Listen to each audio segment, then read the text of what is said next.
Hello and good morning. Welcome to another M3DM live stream. So this morning is a bit different because usually I finish a model start to finish, and that's kind of like my go-to. In this case, I'm tackling a pretty large model. Instead of being just like a normal character or creature, it's going to be a skeleton dragon, and not a skinny dragon, but a skeleton dragon. So there's a lot of new components I'll be needing to make here.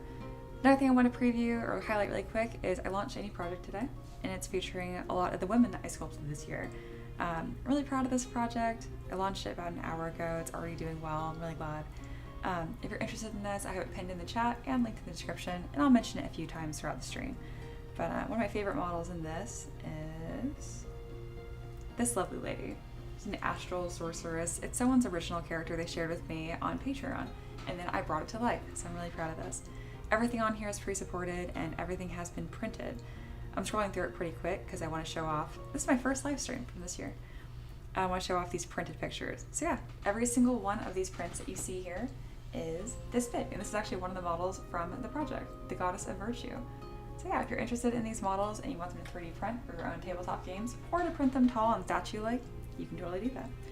Again, the link's in the description and also pinned in the chat. If you guys have any questions about this project, let me know. I'll mention it probably each break. But some of these you actually watched me sculpt on stream if you guys have been hanging out for a while, so pretty cool. All right, let's get to, good morning, I see Arch is here. Let's get to the stream today. So again, a little bit different. We're not going to be finishing the model today probably, but it's possible. Let's see how long I stream today, who knows? All right. So I know I've sculpted a lot of dragons. I do have a dragon base, but it's probably pretty dated, and I'm not even sure how helpful it's going to be considering I need to sculpt a lot of this from scratch because I don't have any of these bones, right? Good morning, honey. That's Ricky, my husband. Alrighty. Looks like there's a gazelle.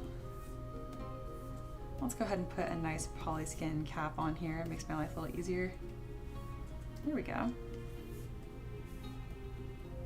And then ambient inclusion. All right. So yeah, this is a base mesh I made a while ago, but again, it's not going to be terribly helpful considering it needs to be bones. So I think I have a bone brush. Oh, I have a dragon bones brush. Maybe that's part of, one second. You're kidding. When did this get added to ZBrush? Wow, this would have been really helpful to know a long time ago. Well then, maybe I will be finishing this on stream today. There's already a dragon bone brush built into ZBrush. I definitely didn't buy this, I would have remembered. Neat! Again, it's gonna require a lot of sculpting, a lot of putting together.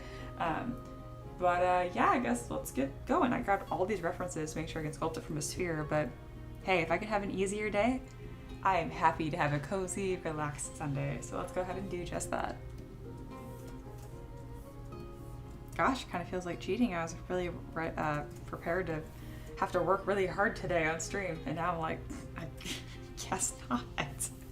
Yeah, Ricky was like, lol, nice. Yeah, I wasn't expecting that. Huh. Okay, well, let's see. Maybe they won't be 3D print friendly, and I'll have to redo them anyway, so we'll see. All right, so I'm gonna take these pieces here and merge them down. This I did sculpt from scratch. This wasn't on live stream. I sculpted this dragon base a few years ago, and it's slowly been modified and adjusted to make all sorts of dragons over the years.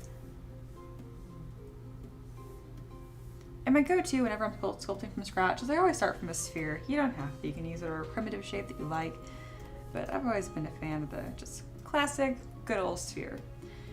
The feet here actually will probably largely repurpose. I'll keep that its own mesh. And then as far as the structure of the wings, I'm going to be doing some Boolean operations to change the shape here. So yes, all right. One of the first things I want to do is actually adjust the proportions, and we can do that with this base mesh here. So we're going to jump on over and delete the eyeball because this model actually will not have eyes. They'll just be big holes. I'm gonna jump on over to Transpose Master and we're gonna stretch out this dragon to better suit the proportions I'm gonna be wanting it for. All right, go to T-pose mesh. And then we'll go ahead and throw this little stamp up here. Kind of like our little starting point. All right. I love how ridiculously big the wings are, but even for me, they're a little too big. And I want this model to be a little lankier to give me a bit more room when I pose. So if you guys were here earlier in the week, you would have seen me sculpt the haunted tree. And a big part of what made that tree successful is that I kind of gave it a bit of a diorama feel. So I sculpted like the mossy ground it was on, some rocks, that kind of thing. I'll be doing something similar for this dragon as well. I want it to be kind of wrapped around a mesh similar to these two that I found online. I believe this one's Lord of the Print. Also another fantastic creator and artist. Alrighty.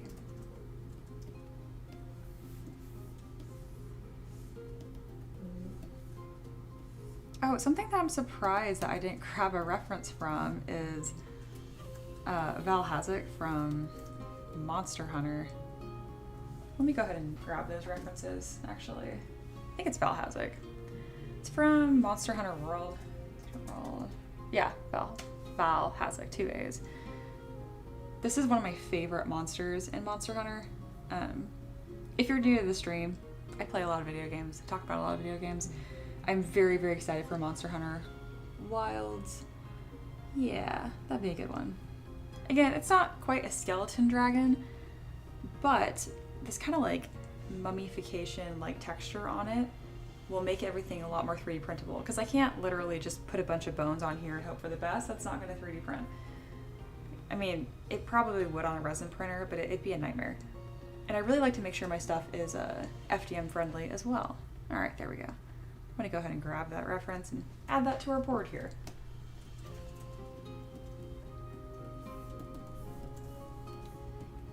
You know, I haven't actually played through the Monster Hunter series in a hot minute. I've replayed World a bunch of times. I also liked Rise, but not quite as much.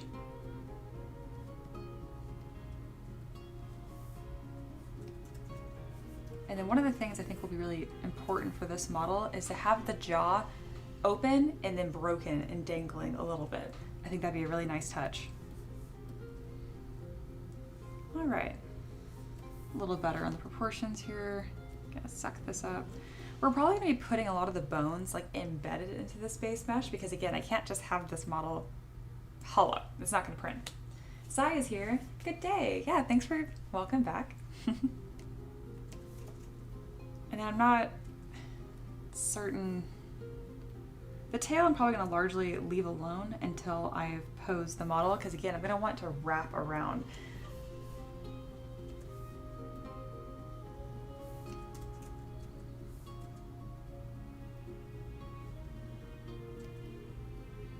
So right now I'm kind of just like finding where these bone points are going to be.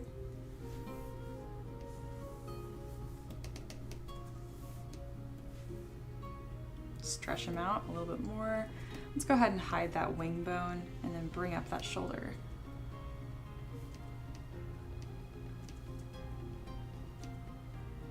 I had someone on my last week's stream being like, why do you even use base meshes if you just change it so much? I'm like, I swear it helps to work from something instead of nothing. But it is true that by the time that I'm done with it, they're not very recognizable anymore. All right, so right now I'm really looking for where do I want these curves to be. Always looking at the silhouette of the model and making sure I'm building an interesting shape here. Your base mesh is everything. If you rush through the beginning stages of your model, you're not gonna have a lot to build upon. I want them really tall. And I'm actually gonna pull these angles to be a little more extreme so I can really show off the bones that are in it later on. All right, the flatness of the back here I don't care for, so let's put a nice ridge in that as well. And then later on I'll kind of zoom in on this and I'll start, you'll see me go in with my sander brush and just kind of add some like, they're gonna look like just inflatable like balls throughout the model, and they're really just gonna be landmarks for me to reference. to make sure I'm not missing any big important bone structures. It's like there's gonna be one there, it's at the pelvis. There's gonna be another one here. Okay, I said I was gonna do it later, I'm just gonna do it now. And then we want the vertebra as well throughout the spine. And you'll notice that I'm not going into this with super careful detail. We're really in this block out stage and we're kind of finding where our shape's gonna be. And then how is that gonna affect the silhouette? I don't think there are any major bumps like that on the front of the neck, so I'll need to find something interesting to put there. And then a reminder, this is going to be a skeleton dragon, not a skeletal dragon, but by embedding bones into this base mesh, it actually makes it 3D printable and not a nightmare. Very important.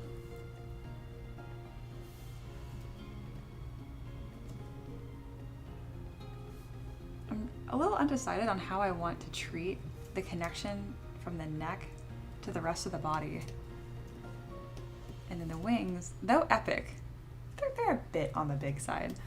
So let's go ahead and make them just a touch smaller. If you've been following my work for a while, you'll notice one of like my kind of staple design things. Whenever I do a dragon, I have this wing connect all the way through the back ridge. And that's very intentional. It's so, I drop my 3D prints a lot. And wings are really easy to accidentally break off. But if they span the entire spine of the model, they don't break as often. I also think it still looks really nice, and I'm all about, if I'm not going to be having to trade aesthetics for function, make it more functional, you know?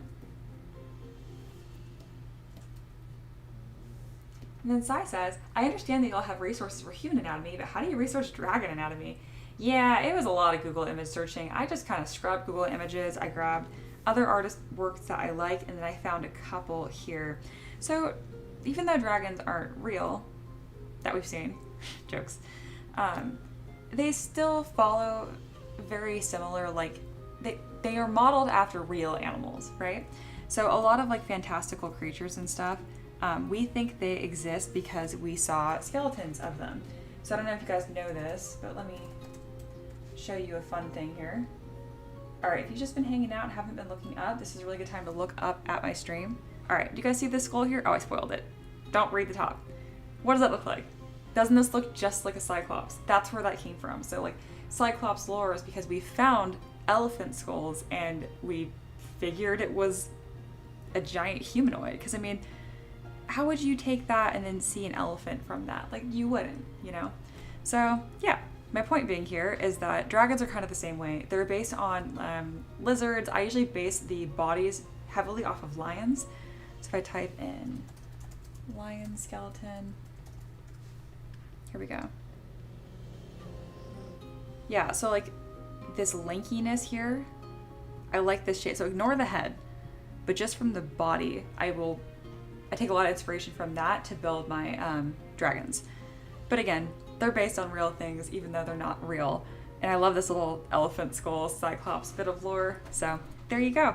That's why cyclops lore is a thing, because bam, that's an elephant skull next to a human. And yeah, we just assumed it was us again, but big.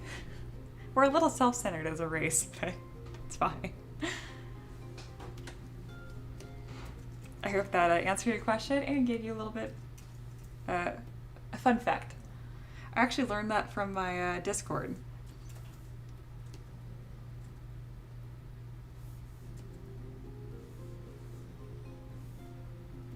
There we go. All right, I'm liking the shape here. Starting to get a bit more unique from my other dragons.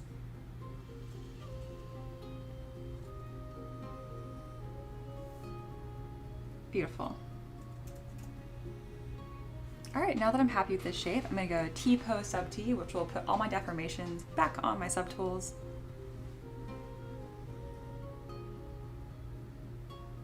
There we go. So it's like same, but different. Same, but different. Alrighty. Now let's start blocking in these bone structures. Again, this is actually way higher res than I need. So what I'm gonna do is I'm gonna hit Shift D on my computer and we're gonna knock down that higher subdivision level because I just do not need it. And the feet definitely don't need to be 300,000 points. All right, went ahead and decimated that down. Same goes for the neck. And the wings, we're kind of just gonna let the wings sit here and we will take care of them later. But in the meantime, I don't want them to be this high res. I'm just gonna do a quick Dynamesh on these.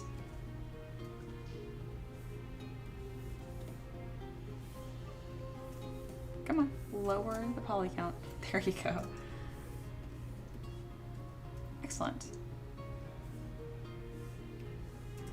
All right, now we're gonna look at this, apparently this default dragon bone brush that ZBrush has. Absolutely blowing my mind. I was totally prepared to sculpt this from scratch, but I don't have to, I'm not going to, because I'm already gonna have to change a lot of this. All right, so it looks like we have the cranium. Yeah, so like again, it's a dragon base mesh, but like what is this? What was that supposed to be? It's cool, but I'm still gonna be doing a lot of work here. All right, so we got this piece.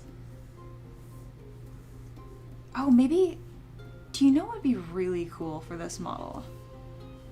I know I keep bringing up Google image search. I have a lot of things to show you guys today.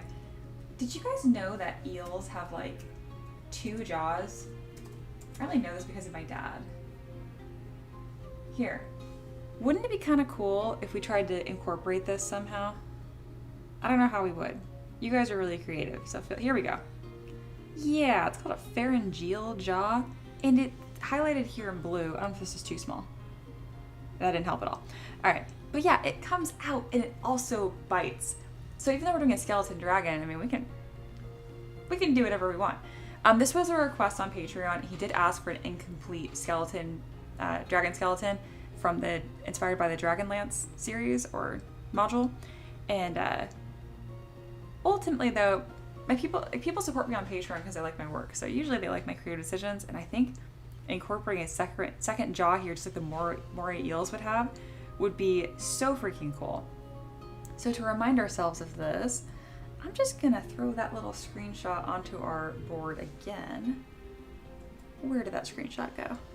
So yeah, this is how I got my references. I go to Google Images and then I just screenshot them and throw them in.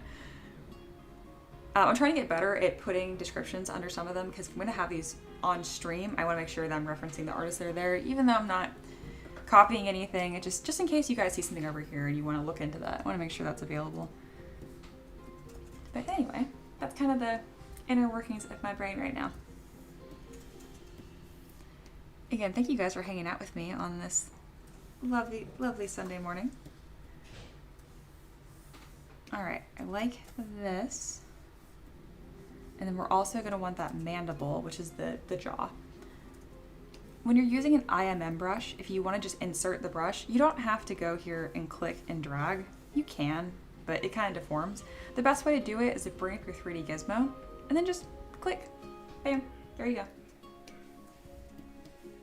I am super transparent in my process. If you guys have questions about how I'm sculpting or what's going on, please ask. There we go. Again, I'm gonna not just tack it on, but yeah. Sparky Face is here. Hello, hello. I recognize your username, I feel like. Or I might just be thinking about Sparky. I was talking about college football with my husband the other day, and my dad went to ASU, so that's Arizona State University, and their mascot is Sparky, Sun Devil. So I can't tell if it's because I've seen your name, you've been here before, or because I was just talking about that. Either way, hello and welcome. Thanks for being here. We are sculpting a skeleton dragon today.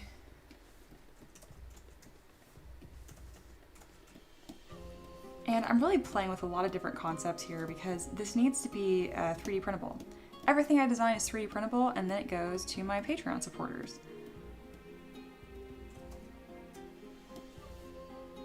And I have this base mesh that I made years ago. We're kind of just giving it some new life right now. And in my thought and design for this, I kind of remembered the moray eel and how they have a double jaw. It's that pharyngeal jaw. So I'm gonna incorporate that into this design as well. I think. As of now, it's gonna be a lot of building up pieces. Again, it's cool that ZBrush has this brush in here, but there are some really odd components. Like, what in the world is this for? Maybe it's like a Chinese dragon base because they have like those antennae, but those really come off of like their nose, not the middle of their eye bone. I'll just go ahead and delete that because that's not helpful. Snarkiness aside, this is a pretty interesting base to start from. Really odd. There's some odd decisions here. But overall, I think it's gonna work really well for what I want today. I'm gonna spend a lot of time on the head initially because that's where a lot of the personality of the model is gonna lay. I also, since I'm sculpting a dragon today, I get to show you guys how I sculpt horns, and this is kind of a fun one. All right. I got this technique from a woman on YouTube. I'm trying to remember her name. She's younger, pretty, very friendly, has lots of great tutorials. I think it's Anna Carolina. That's a state. YouTube, ZBrush, horns, Anna. Ha, I found it. Anna Carolina. So I'm gonna bring this video up really quick. Not to watch, but this is where I got this technique. Essentially you make one little piece and then you drag it straight up. But this is her, pretty and smart. And it's very cool. You take this little segment here and then you drag it on up. But yeah, if you're interested in this video, it's the fastest way to make horns in ZBrush. I'm gonna throw that into the chat. Bam. All right. Sparky says, all good. I've been in chat once before and just followed recently on Twitter. Oh, okay, yeah, I thought you were familiar, but again, I just happened to be talking about that recently, so. But again, based on that video I just showed you guys, if I go to auto groups, you see that it's like rainbow here, and that's because I grabbed one piece right here, and if you grab your gizmo, so I sculpted this just out of a cylinder. I just took my standard brush and just kind of scribbled these shapes in, and now, if you hold down Command, drag up, you can place where you want your next piece. Keep holding down your stylus, let go of Command, and drag straight up. Isn't that cool? Isn't that satisfying? So yeah, that's how I make horns. If you're like, that doesn't look very good, stick with the process. What you can do once you have this piece here is you can go ahead and position it roughly where you want it on your model. Again, using the 3D gizmo. I'm gonna go ahead and hide these horns here before I get any further. There we go. Get it roughly the size that you want. And this is where the really cool part happens. Open your gizmo, grab your deformer here, bend a curve, and you can adjust how many points you have with this little yellow cone. And yeah, and you can bend this however you want. What's even cooler is based on which nodule you click on, you can taper, you can twist it, all kinds of stuff. So really cool technique. I included the YouTube video in the chat of where I learned how to do this. Again, I'm a self-taught artist, so a lot of techniques are things that I've kind of figured out over the years, but this one specifically is so cool. And if I have a chance to shout out another artist I like, I always do that. I don't know what kind of horns I want to even make for this guy. Let's go ahead and hide his wings so I can really focus on what this shape's gonna look like.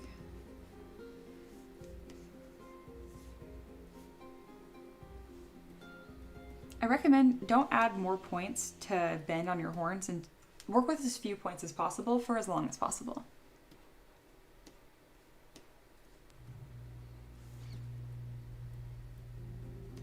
So this is my first weekend streaming and I'm so used to asking like on Fridays or Monday, like, oh, what did you guys do this weekend?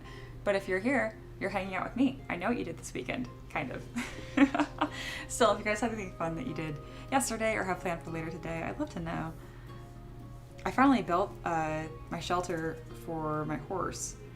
He's probably never going to use it, but it's there to make me feel better because it does get pretty darn cold here in East Tennessee.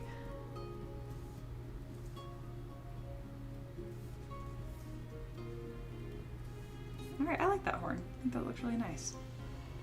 Sparky says, I love the deformers. Just don't use them in transpose mass or it'll blow up to mesh on the way back. Learn the hard way. Oh, yep, I've been there. I've been there. There's a lot of things that you can't do in transpose master. You can't delete geometry. You can't use gizmos. And the big thing is deleting geometry. If you do that, you get that vertex mismatch issue, and it's just the worst thing. All right, I don't like how high poly this is. It looks very nice, but I don't want to carry around at 200,000 points worth of horns. So let's go ahead and decimate that down to 50,000 points. It's gonna look pretty much exactly the same. Wow, it looks exactly the same. Let's lower it even more then. There we go. So if you're wondering what's going on right now, let me show you. If you have Shift F held down on your keyboard, it brings up the wireframe. So you can see all the polygons that constitute this mesh. So if I undo, you're seeing it's getting denser and denser. Come on. So this is 230,000 points, 50, 25,000 points. And if all you noticed was a color change, that's fine. Just trust me that there's less little shapes making up this big shape now. All right, we're gonna mirror and weld. Looks good. And now we're gonna duplicate these horns and put another section somewhere. Something I can do is actually go through and delete sections I don't want. I find horns look best in pairs. And yeah, look how much nicer these horns look than like these scribbly things I did here. This is very early in my art career. I was doing my best. I didn't know what I was doing. There we go. These look way better. Check that out. Cool, cool.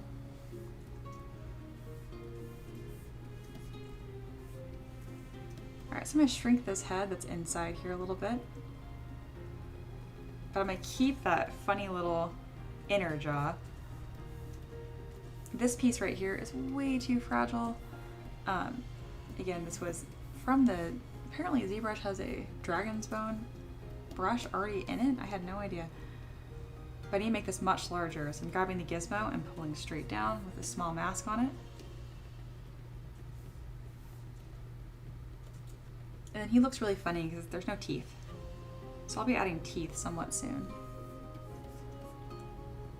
So when you have skulls on a character, I understand like wanting to make them anatomically correct, which is like, you know, it's just a round hole. But if you start pulling the shape down, you can give the skull an expression. I highly recommend doing that. Even though it's not anatomically correct, like, it's art. You make all the decisions. So we're gonna give him a bit of an expression here. I'd be pretty mad if I was a dragon and I died and I still had to go be a dragon, you know? Like, cranky is definitely the expression here. All right, I find there's a lot of really unnecessary forms here. We have like 2 different nasal cavities kind of, but I do like this kind of plate that this base mesh gave me, so I'm gonna emphasize that a bit more. But I am looking at forms I can simplify here, because again, I think this is a little overly complicated. Move and back face mask is another technique that I really like. It's a really easy way to add a lot of material all at once. Just be really careful to not like go back over itself a bunch of times like that, because you'll get some mesh errors and funniness.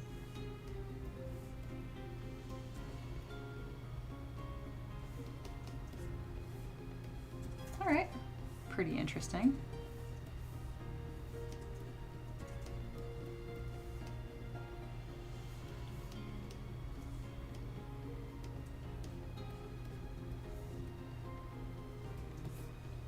Alright, that's pretty cool. This is looking good. I'm gonna grab these horns and move them further back because the placement's a little off right now. Oh, that's why these giant holes are here. They're supposed to be like making way for the horns. I understand now. I think I'd prefer if it was just solid still, but we can make that happen. Yeah, it's kind of cool, isn't it? It's like build the dragon.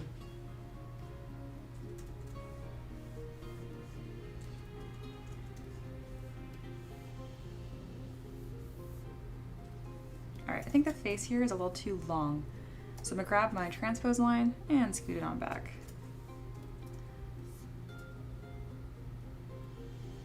I'm not going to make the jaw smaller, I'm just going to hinge it higher up on the face.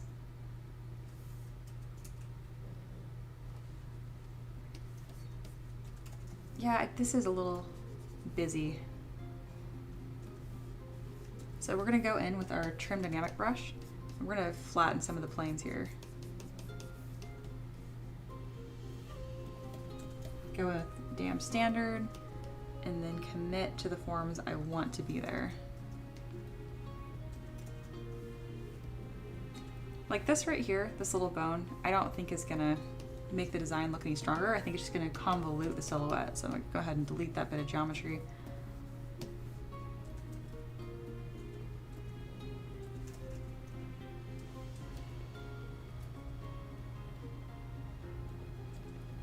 Yeah, a lot of designs, you'll find a lot more success if you just keep simplifying them. Otherwise, it just becomes kind of hard to read. It might look interesting and really cool, but I find that the simpler design usually takes the cake.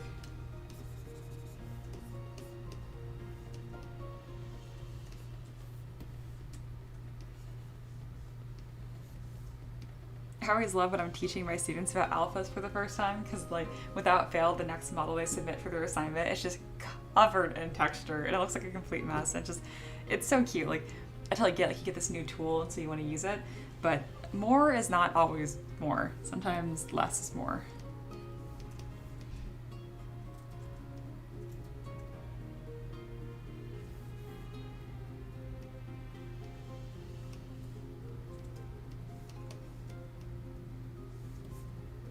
All right, so this is the shape I'm kind of finding a place for right now. And then this is what we started with. And now this is what we have. You see how this is getting like a much stronger, more clear silhouette? And to achieve that, a lot of it is about removing pieces, not adding more material.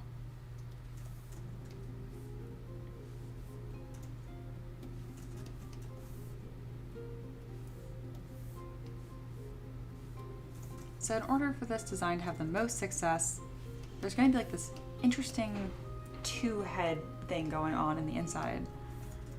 That's going to be happening for a couple of reasons. One, it looks cool, and I want it to be more eel-esque. Two, we need this to 3D print. So I need something that's going to fill this cavity and make sense.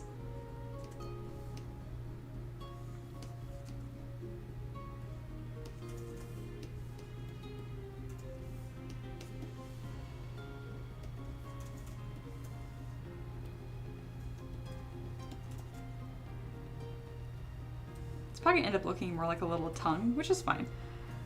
There's a lot of ways that this can serve design purposes. So I'm gonna widen this up all the way until it connects with the lower mandible here.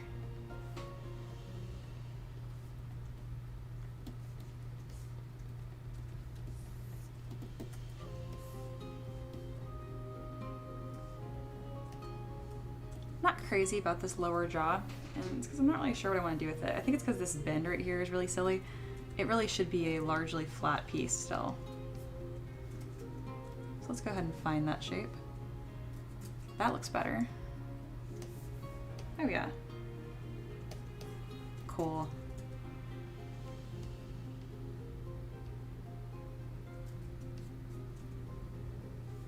Pretty soon here we're gonna have to add teeth. He's only gonna look so cool for a dragon. Looks like he needs dentures. I feel like the eye still doesn't look mad. It just looks caved in.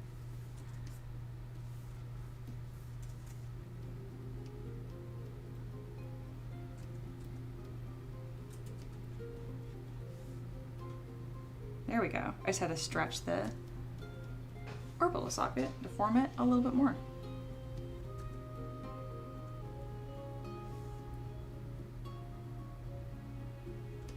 Alright, that's happening. This like double cheekbone thing I have going on here is kind of what I'm talking about, where it's just convoluting the design. But I really like it, so I'm gonna try to work it into the design here. This hole right here as well, I think is kind of competing for attention for the skull.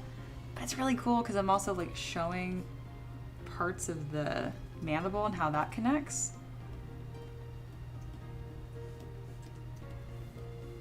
sound like my students who are just like, okay, no, it doesn't make sense, but it kind of looks cool. Yeah, that's cool.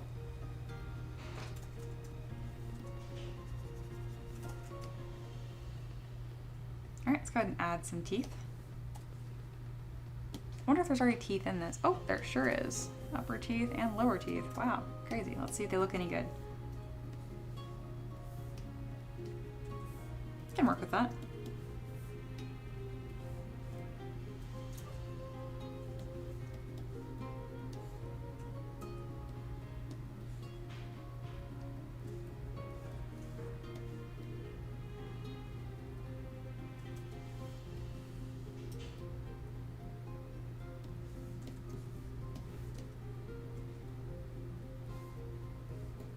They're way too spindly to be 3D printed, but they might have a good rough location point.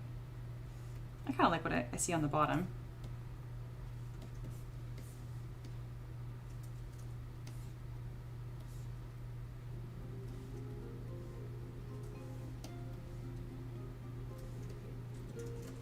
So I can also go in with my Move topological brush, and that will allow me to grab individual teeth and give them more shape.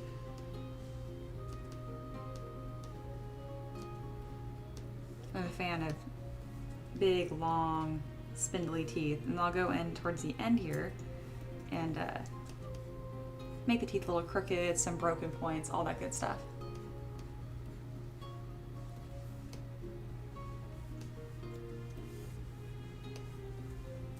Again, I don't like this lower jaw very much.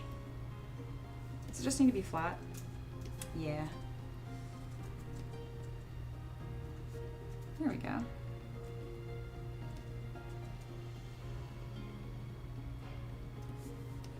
Yep, simpler was better there.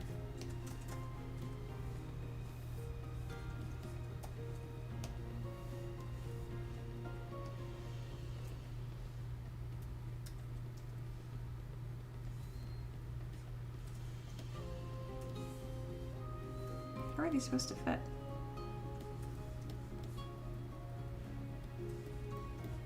Oh, I see.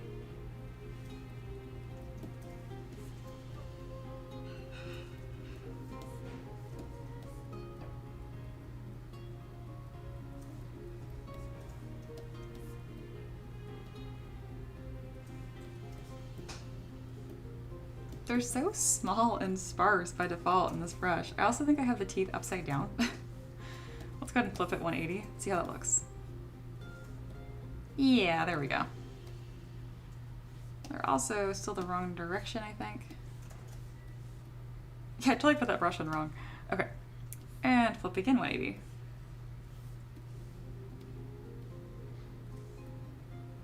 There we go.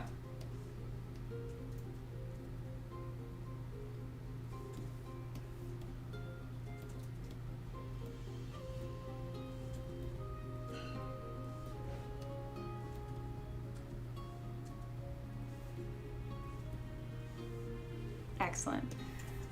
Go with my same trick, which is just using the Move topological brush. I can go through and position these teeth a little better.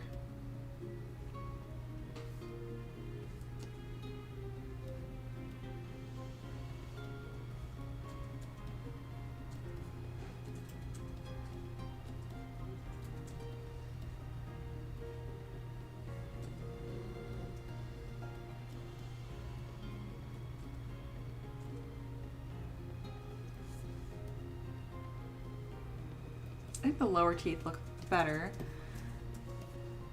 Why is that? I think it's because I like the spindliness of it and the some flay forward. I like that a lot. Corey's here. Good morning. We're sculpting a skeleton dragon today.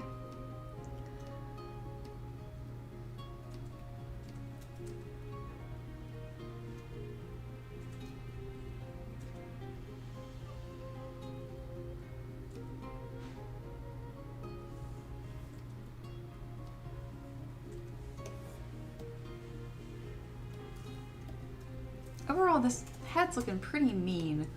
I think we're off to a really good start, guys. Something else I can do since it's so low poly is I can actually go with my Z modeler brush And I can extrude some poly loops to better define these edges here. Extrude out. There we go. I don't want to do this too many times. I don't want to add forms that shouldn't be there. But that's going to be a easy way to bulk up some of these shapes and give me some borders. There we go. Obviously this one shouldn't be there. I can just go in and smooth out.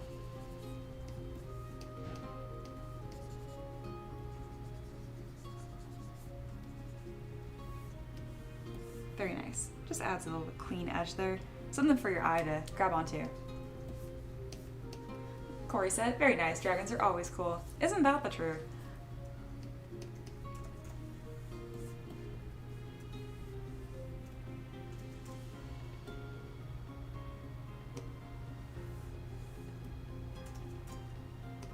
I don't think that this filling is going to work very well for this model, but there's no point in having to redo that filling from scratch. So what we'll do is we'll simplify the form to its base shape here, and then we'll zero mesh a bunch of times. So it's going to remove all the scratchy detail you see in here. There we go. And this is going to go through a ton of changes. I'm going to be shredding the wings quite a bit.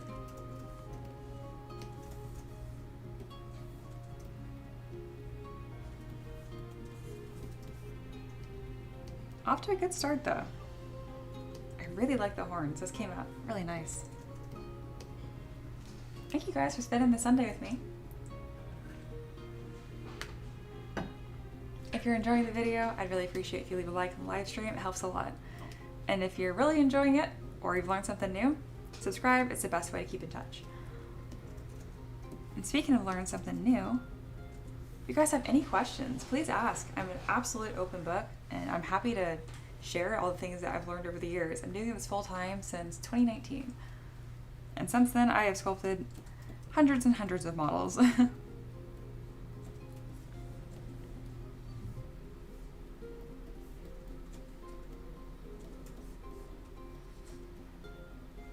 So I'm a big fan of having these like thick wing connections to the model. But in this case, I really want to show off this spiny butt he's going to have, all the vertebrae. So I'm probably going to have this wing arced up a bit more.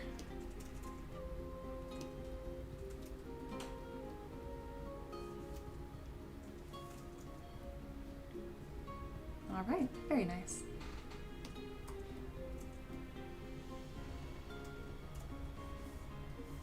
I'm going to simplify my subtool palette a little bit here by merging together forms that might as well be together.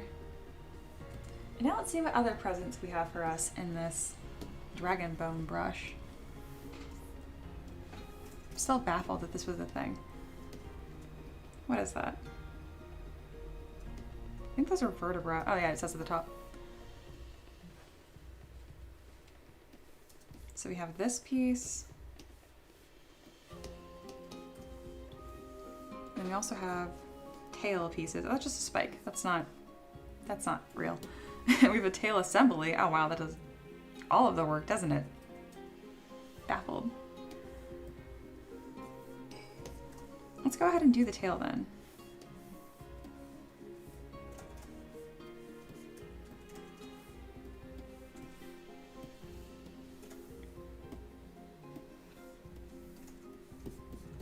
So the way that they did this is they just sculpted one vertebra. So if we go to auto groups, yep, check it out. They grabbed one, that's actually that piece we initially saw, and then they just drug it out the same way that I did the horns earlier in this live stream. So, same technique. Which I might redo myself because I'm not sure if I actually want the tail to be this wavy. It's also very long.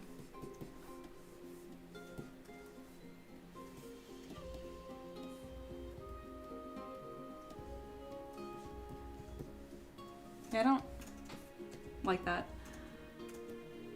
So we're going to delete the end point, and then we're going to delete quite a few of these points here. We're just going to scoot on up. Oh, they're not even connected in a lot of spots. We do not want that. That would be a nightmare to 3D print, wouldn't it?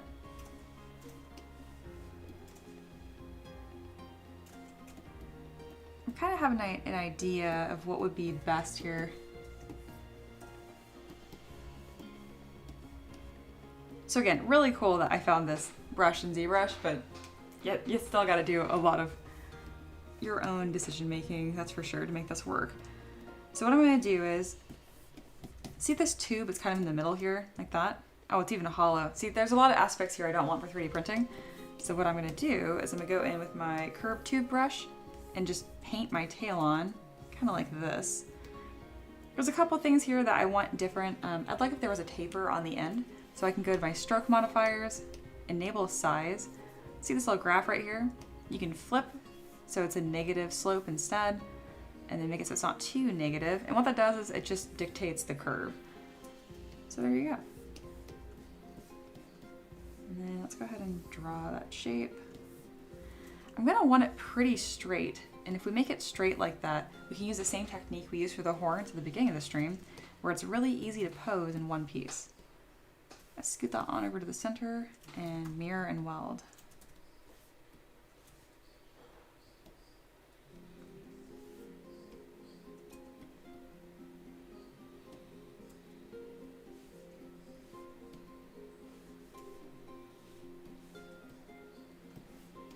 There we are. It's a little on the skinny side, so let's move it over a little more. There we go. Now enabling symmetry so I don't lose what I just did.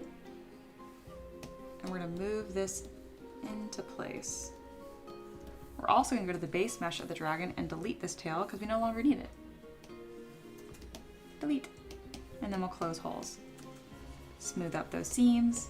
It looks really funny without a tail.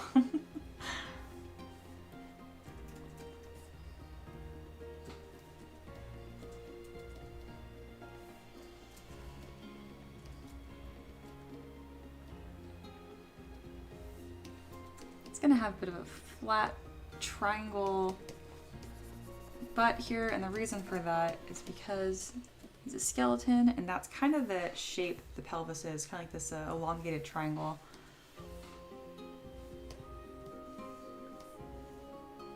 Looks like the pelvis bone point is about here, and there'll be a ridge right somewhere in there. We'll explore those forms more later in the stream. But for now, I can kind of see where that pelvis is supposed to be, and now I can hook up the tail to that point. Let's make the tail a little bit smaller, and then overlay this lovely vertebra mesh that we have. Looks like this is not centered, so let's go ahead and mirror and weld this as well.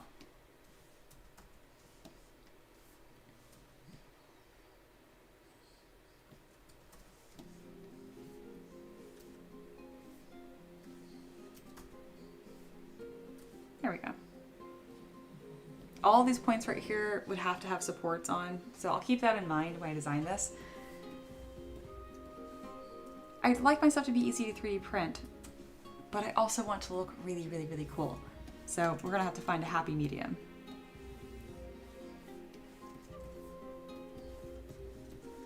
Which is always, always doable. You just gotta look for it.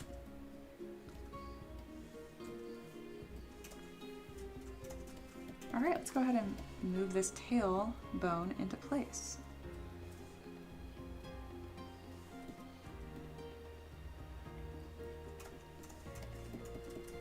Doing some adjustments here.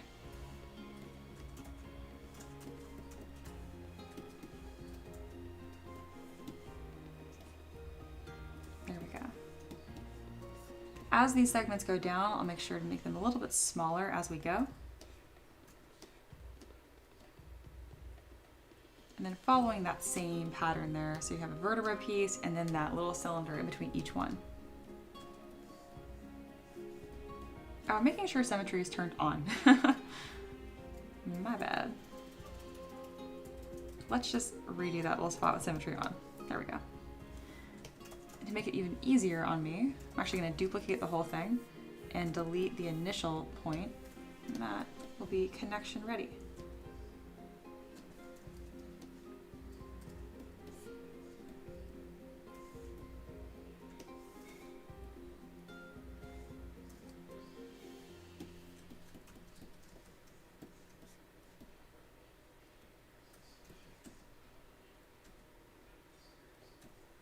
So you'll notice I'll be very careful in managing these spikes as we go down because it's a very interesting silhouette line. And the top spikes here pretty much imagine as like free to print because they're upward and triangular, so they don't require any supports. But a lot of this is dependent on how I pose the model, and I haven't decided that yet. All right, let's just get these into place quickly. I'm doing it 2 sections at a time, and as I move down, it's very important that I am changing the size.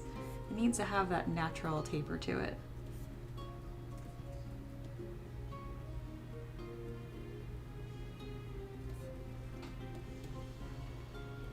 And at the end here, I can rotate the final vertebra, kind of make this like a tail head look. There we go.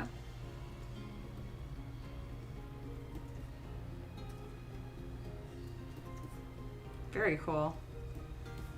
I love how that looks. That is awesome. Now let's add one more intersection point right here. I think it'd be kind of cool and gruesome if you could actually see like the bone that's intersecting into the body. Yeah.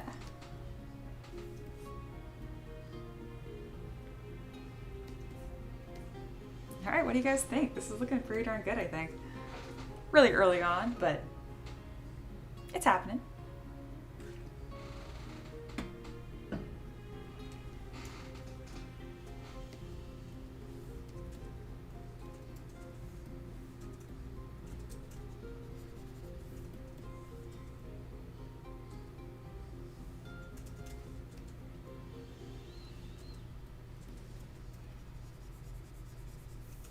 So I'm smoothing out a lot of forms in the body here because I don't want all these convoluted lines on it.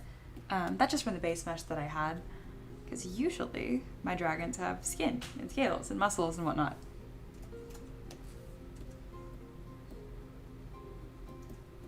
Need to bring these muscles up.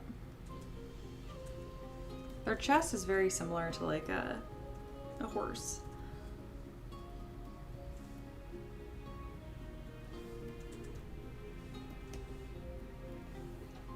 There you go. Pretty cool. And we'll have a very similar thing going down the ridge of the neck here. In fact, I'm pretty sure I can actually get away with just duplicating this entire tail and retrofitting it for the neck. So let's see if we can do just that. I'm going to duplicate this entire tail mesh, and we're going to kind of stick it on the neck. See how this does. Yep, that is totally going to work. Cool. Being very careful with how all the bones fit together. Cool, cool, cool.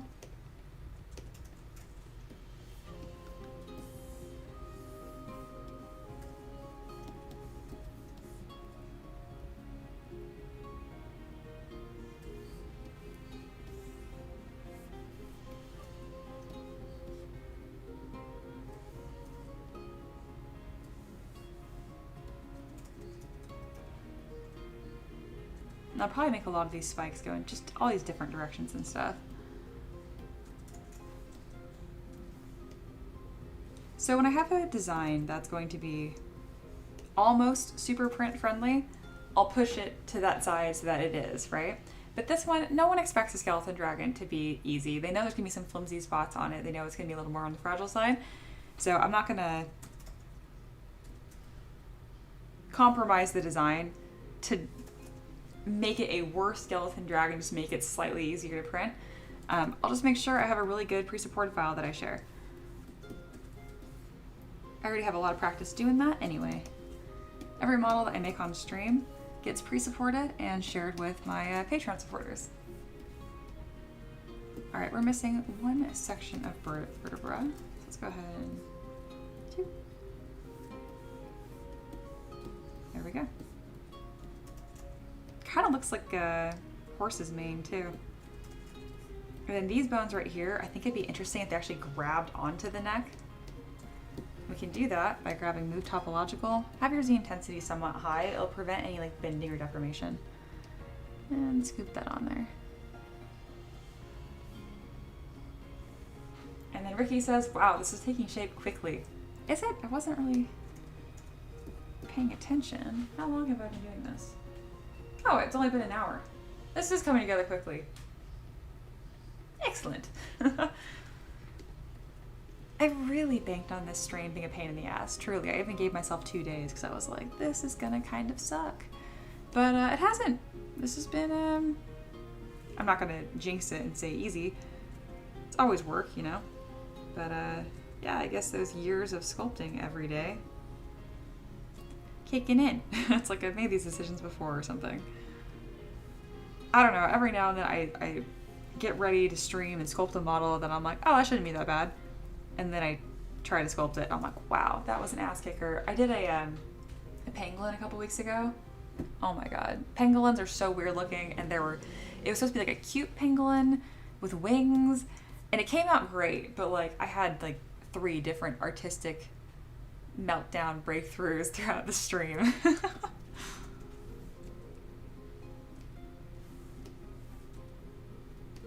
Yes, I'm very happy that I was able to make these pieces connect to the neck, and they look really cool that way. Awesome. Yeah, the tail here, the way that these are sticking off so far, we're just not going to deal with that. Let's just trim those pieces off. I know they look cool, but I don't think it's really adding that much to the model. So we're going to just smooth these connection points here. And then I can make them larger as well.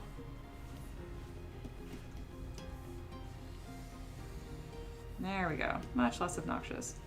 Still looks just as cool, but not nearly as fiddly now. All right, cool, cool, cool. You can also make the neck even skinnier now because we actually added a lot of volume on the back here. I think that his neck is now kind of sitting too far back, but we can fix that when we pose because I'll be going into transpose master anyhow. All right, let's really like sculpt out this deltoid here and then stretch it up. Get some interesting shapes going on. And that kind of connects somewhat closely to the wing. This is where I can start kind of making stuff up because it's a dragon and it's not real. And there's something about like the satisfying effect of like having a skeleton like fit together like Lego pieces, so we can have this wing kind of fit into this hole that I just sculpted behind the deltoid. You'll probably notice like 90% of this model, I'm just using the move brush. Move and damn standard, I'm finding all my shapes here and landmarks and whatnot. Hey, Chris is here. Welcome back. Good evening or good morning, depending where you're at. Just hit noon here in Eastern time.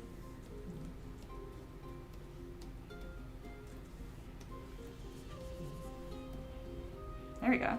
Cool. And then to make that look more like a shoulder blade, I can kind of even scoop out that shape even more. Yeah.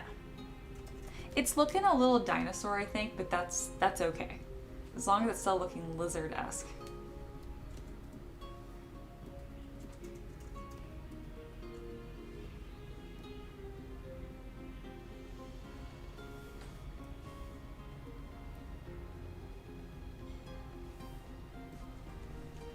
Pretty happy with this. Kind of just taking a moment to take a little break and kind of admire what I've got so far.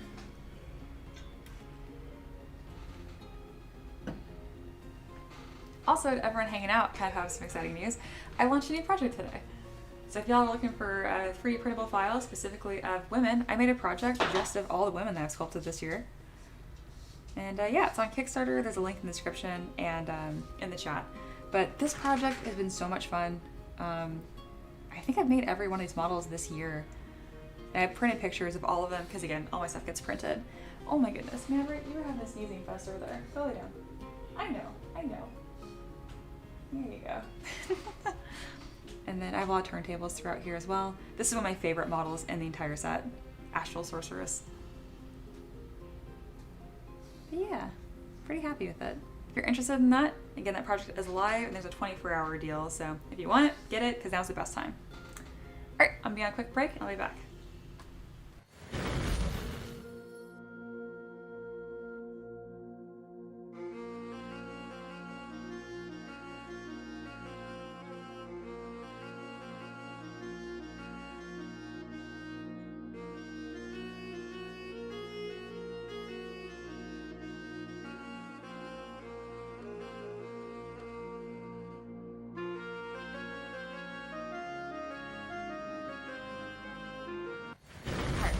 I just had to like go grab my husband. I'm like, here's the dog. Go play with the dog. He's having like a little fit. All right, so I asked, are the Kickstarter models going to be Kickstarter exclusive? No. I don't really do any models that are exclusive to one platform because everyone has different places they like to get their models and stuff. Patreon is always the best deal. If you want my stuff, go to Patreon. I know people don't like subscriptions though, so if you don't want a subscription, your next best bet is Kickstarter. My worst deal is my Manufactory because I sell models individually. So if you were to buy the models individually at my Manufactory, it'd be $75 to get that Kickstarter. But right now I'm offering it for $20. So let me pull that back up actually. But it's only $20 for the first 24 hours. But your best bet again, if you go to Patreon, these models are available there, only for the legendary tier. You get most of the models for rare, but your best bet to get all of them is legendary. If you don't like subscriptions though, this is your next best bet, and then they will live on your hard drive forever. If you ever lose your files, just send me a message. I'm always super cool about that. I had someone send me a message earlier this week. They supported a project of mine back in 2020, lost their files, sent them to the again this morning. I have no problem with that. But yeah, I'm really proud of this project. There's some really cool characters, some really cool silhouettes. Now at the very, very bottom, I have female characters that are creatures. So I have this really, really cute, oh, here's a prince. I have this really, really cute frog folk. Yeah, check her out. Isn't that adorable? I think I made that one right before I started streaming with y'all regularly. This lion folk here, I actually was one of the first streams I did this year. So yeah.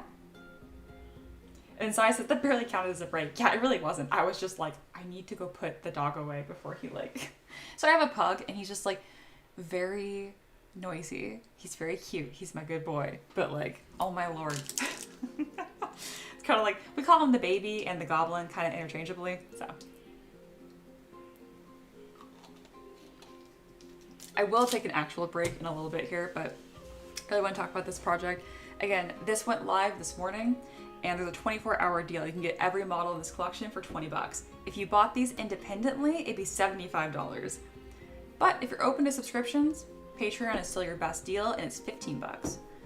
So yeah. If you guys have any more questions about this, let me know. All of these were sculpted by me, and all of them were also pre-supported and test printed by my husband and I. So at the bottom here, these are all prints, and they are this big.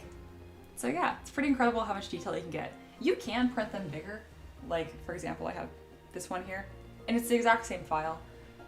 You might need to do your own pre-supports depending how big that you make them, but for the most part, you can even scale it up with the pre-support file, and it does pretty darn good. So yeah, if you guys have any questions about that, let me know. Happy to answer. As of now, we're gonna scoot that back on over. Excellent. And get my music playing again. Excellent.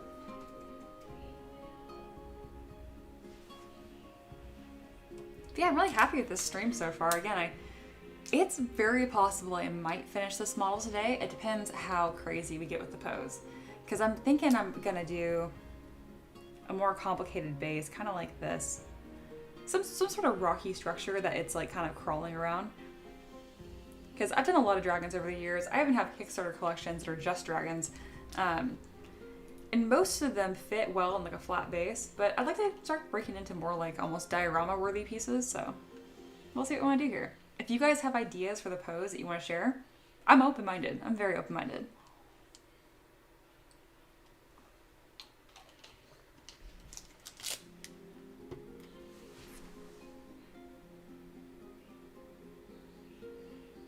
Very happy with this. Again, I've been kind of excited / dreading this model all week. So I decide my live stream schedule a week in advance. If you guys are interested in keeping tabs on my live stream schedule or just seeing like my request board, what's coming up, this is how that works. These are all Patreon requests. Bam. That's my Patreon request board. And again, it's live updated. And I also have the upcoming week of live streams on there as soon as the last one is finished for the week. And I stream pretty darn near every day. I've recently swapped my days off from the weekend, like normal, to Tuesday, Wednesday. So now I stream through the weekend and take Tuesday, Wednesday off. I find it's a little easier because I know a lot of y'all, work Monday through Friday. So it can be nice to hang out together during the weekend, and I have no real preference. If anything, it's kind of nice not taking my weekends as normal because nobody is at the grocery store in the middle of a Tuesday. So yeah, it's been pretty nice and quiet.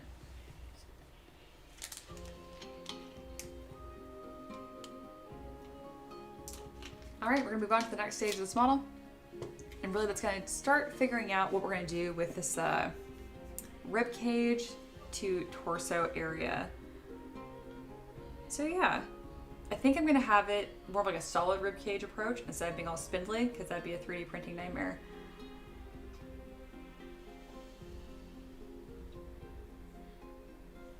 Yeah, I think that's what I'm gonna do. I think that'd be really nice. I'm already really happy with this model. The silhouette here is just killer. It's really cool. Thank you guys for hanging out with me on this Sunday. Reminder to like the stream if you like it, if you really like it. Subscribe. It's the best way to keep in touch and see what I'm up to. All right, let's get to this next stage of the model. Let's see what our pieces that they kind of gave me here. They even have an entire neck mesh already, which is pretty similar to what I decided to do, but I like what I got. I cannot believe how involved this is. They say it's a leg assembly, it's really just a foot. And I like the feet that I have here already, they'll print better. They have a singular rib. Oh, the sternum bone, that's gonna be nice to have. Let's go ahead and add that to the chest here. It's also gonna help immensely with structure and 3D printability. Let's go ahead and slap that on there, kind of like armor almost. And then we can fit the ribs into the sternum bone.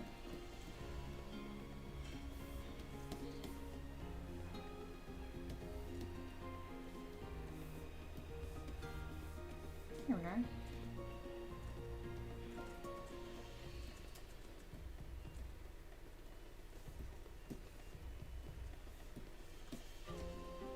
So I'm being careful to make sure there's no gaps, any funny business.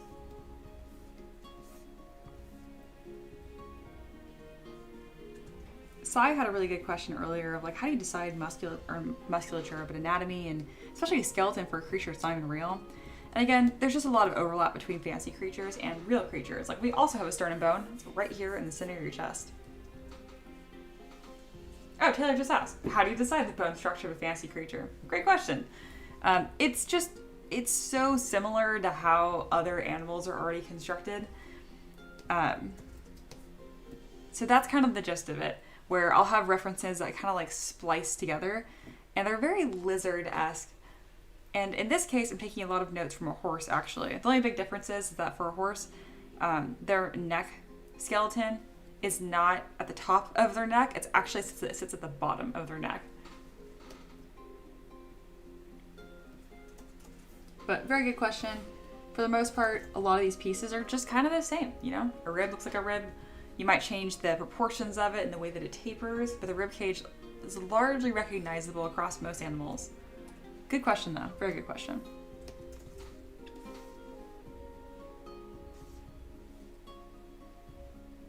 It looks like there's an entire rib cage in this brush.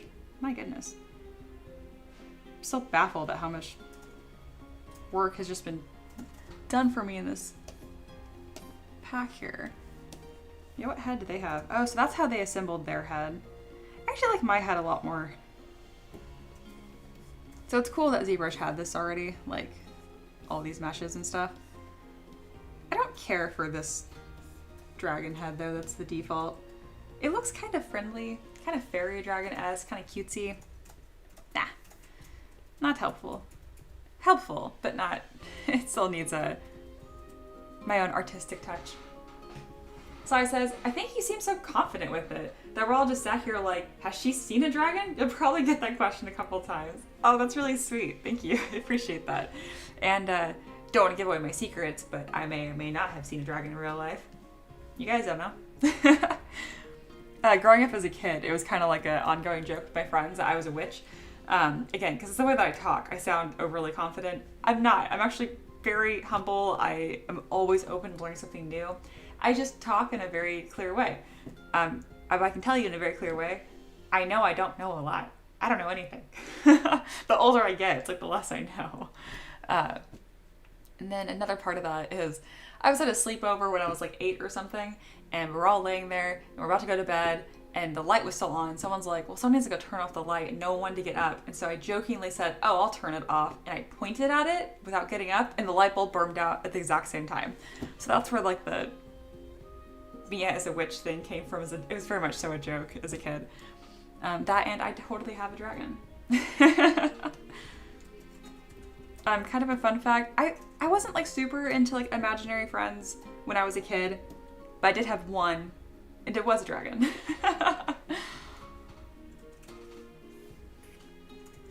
I've always been super into fantasy as a kid. I'm not even sure what started it. All right, let's see how much we want to fit this and repurpose this. Because a lot of this is not even going to be visible, but we got this nice piece that we can start to structure. So let's see what we can do here. So again, like just glancing at this, like this is the collarbone right here, and then it fits into the sternum bone, which I already have in my model. This is kind of made up. This isn't real. The way that connects, that's not a thing. But yeah.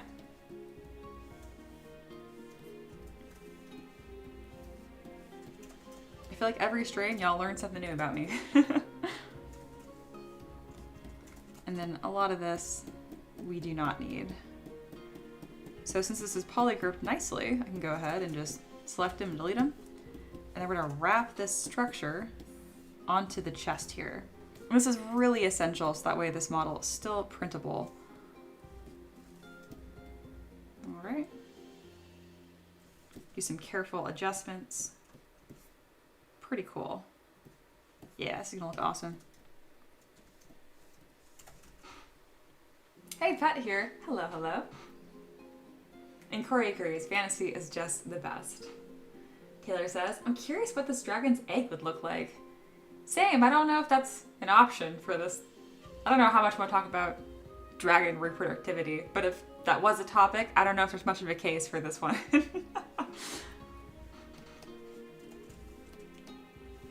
That being said, since you mentioned it, I actually think, I imagine the egg would look kind of normal, but ribcage-esque. That is what I would imagine. That'd be pretty cool, actually. All right, we're gonna have this collarbone kind of sit in here into this really a deltoid muscle, which is, you know, kind of accurate. So we have our collarbone here and it stretches all the way over and then sits right here.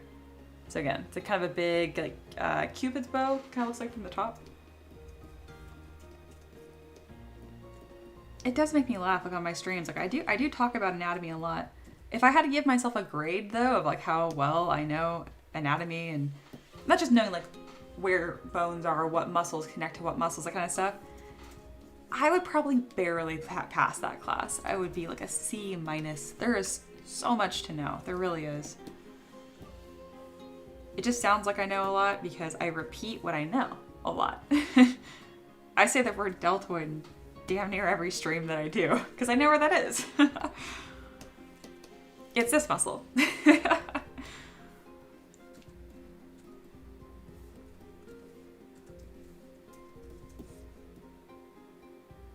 Cool.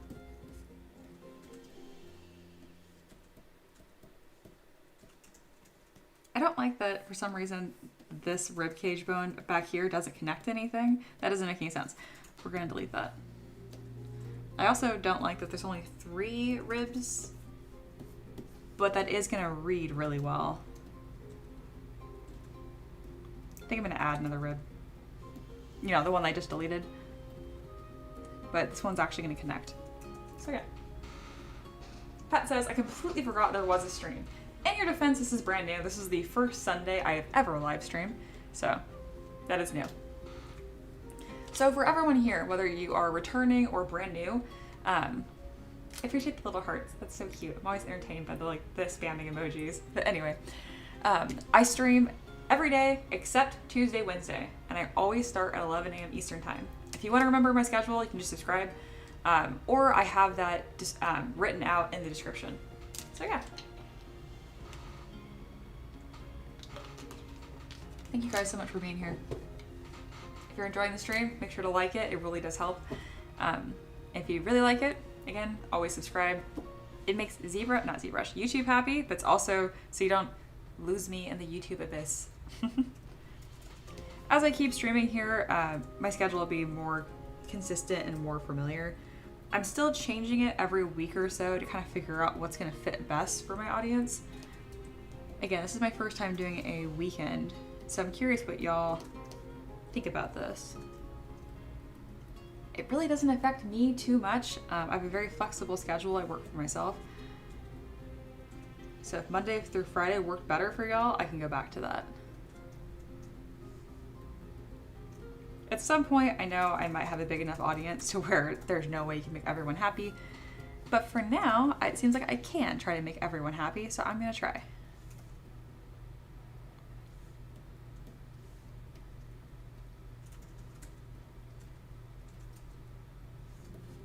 There we go. Looking good. Looking really good. Hey, AJ's Garden just joined. I believe that you're new. Hi and welcome. And they say, that looks awesome. I'll spam the hearts for that, and a like, and a subscribe. Oh, thank you so much. I really appreciate that. And yeah, so I'm technically 20 seconds in the future, so you'll probably see me talk about the hearts way after you did it, because there's a small lag between the upload and stuff. But thank you for liking and subscribing. It's nice to have you part of the community here. If you have any questions at all, I am super, super open-minded to sharing my techniques and all that kind of stuff. I don't believe in art secrets at all. You know how they always say, like, don't meet your heroes or whatever? I was watching a live stream of an artist that I super admire, and someone asked, like, a really innocuous, simple question, like, oh, what software is that? Or something stupid that was easy. And they wouldn't give an answer. They were, like, super coy about it. Like, well, after you've been an industry professional for this many years, you'll find out yourself. And I was like, what the? Needless to say, I never joined a stream of theirs again. But I was just, like, heartbroken, and I kind of, like, took it very seriously then. I'm like, I'm never going to be like that. I'm going to answer any question. I don't care how simple they are about my process, because I would hate to, like, stunt a future artist out there because some artist I looked up to was snarky to them. You know what I mean? Be kind. And don't get me wrong, I really do get dumb questions sometimes. Like, I'll be sculpting a dragon, they're like, why aren't you sculpting Darth Vader? And I'm like, because I don't sculpt sci-fi.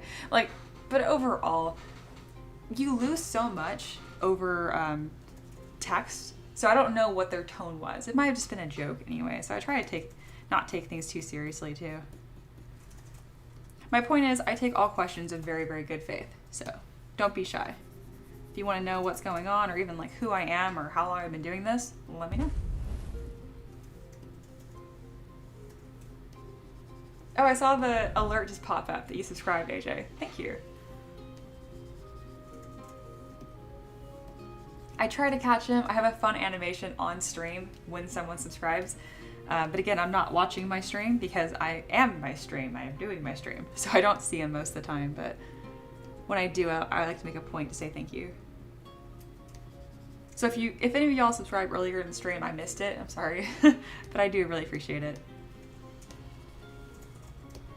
All right, this is looking mean. Oh, I'm happy with this. Oh, Oshi's here. Hi, welcome back. Awesome, Dragon. Happy Sunday. Yeah, thank you, thank you. AJ says, newer to 3D design, so this is great. And yeah, some people are a-holes. It's so true, right? It's like, be kind. Just be kind. Or say nothing. Sai says, have you named your community yet? Are we the Means or the MKans? No, I don't have a name for y'all yet. Like, I used to think that was so cheesy, like when YouTubers had names for the community, but it's really grown on me. And I don't know if you guys watch Scott Kramer, but he says that, like, one of the things he says all the time, like, everything's a struggle. Life's a struggle. So he calls his subscribers, like, strugglers, and I think it's the cutest, funniest thing.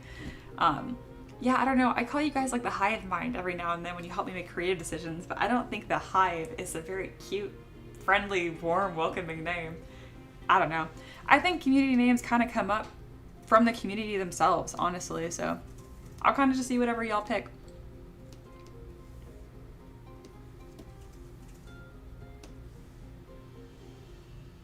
The MKNs is funny, though. That reminds me of like, it makes me think of like the Aztecs or the Mayans. Taylor says, you don't sculpt sci-fi, but would you sculpt pirates or would you prefer medieval fantasy? Oh, I have sculpted a lot over the years. I have an entire pirates collection. So, time to talk about a project.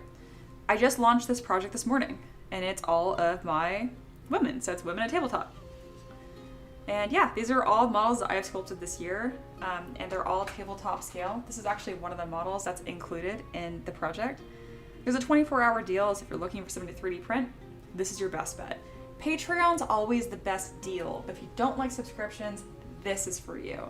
If you don't mind subscriptions, then I recommend checking out my links in the description.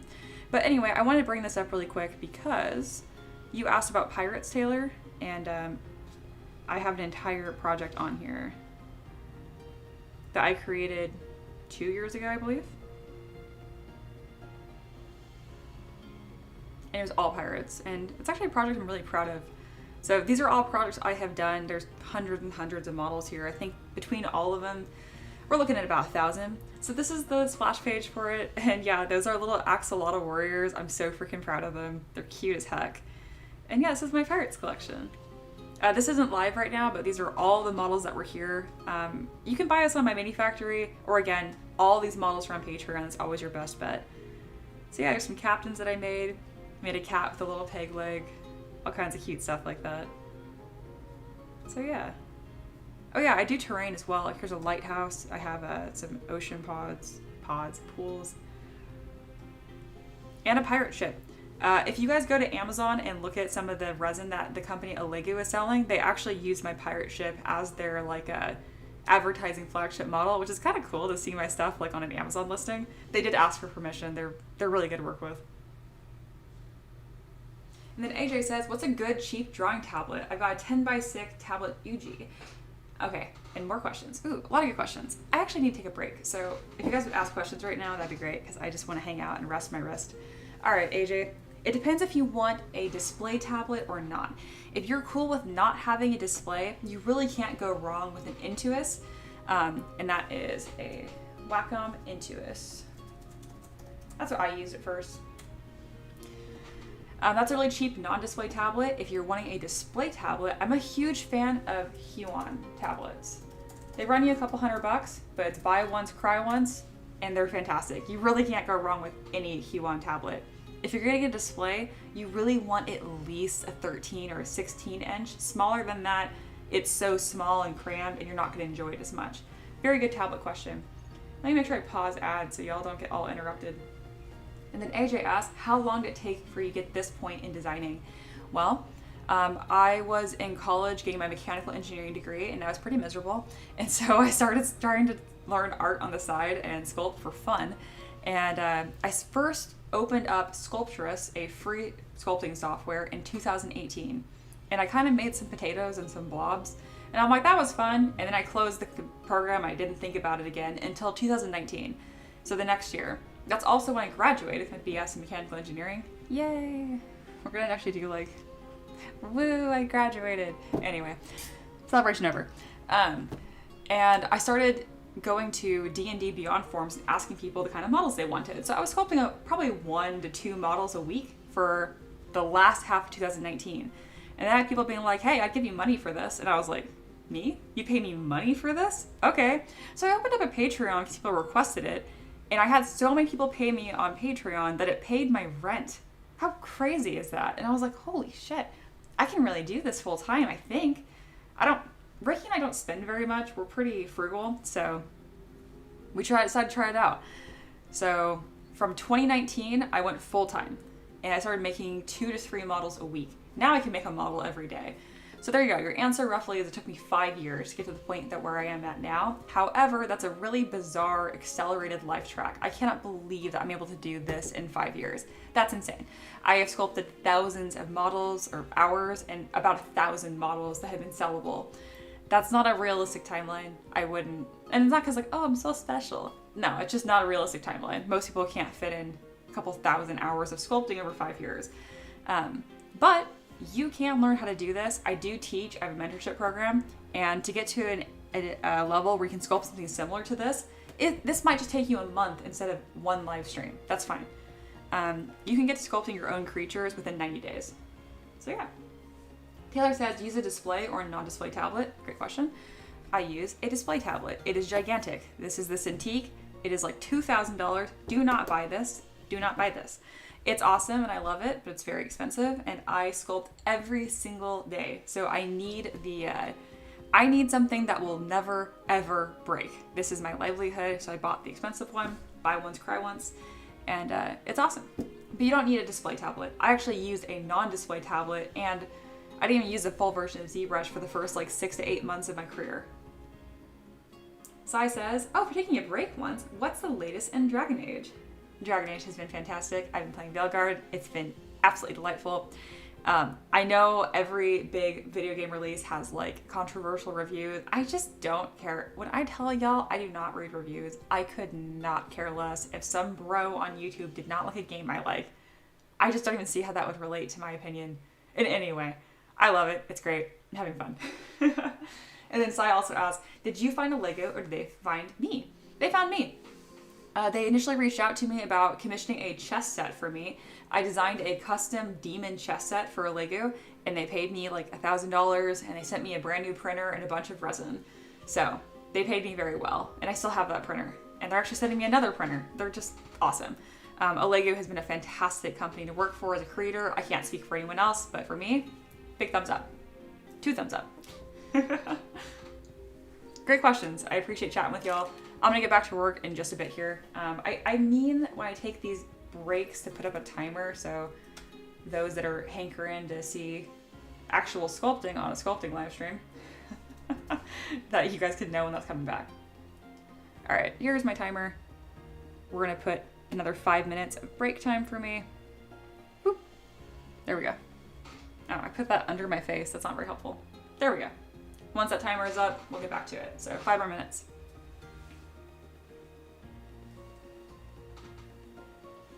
I usually take my breaks off stream and I'll like walk around and stretch and stuff, but I've gotten a lot more comfortable on camera, so it doesn't take as much out of me to hang out and talk with y'all. There's something about being on stream that feels like you're on, you know, all the time. It's probably because I'm an introvert, but I'm getting a lot better at it.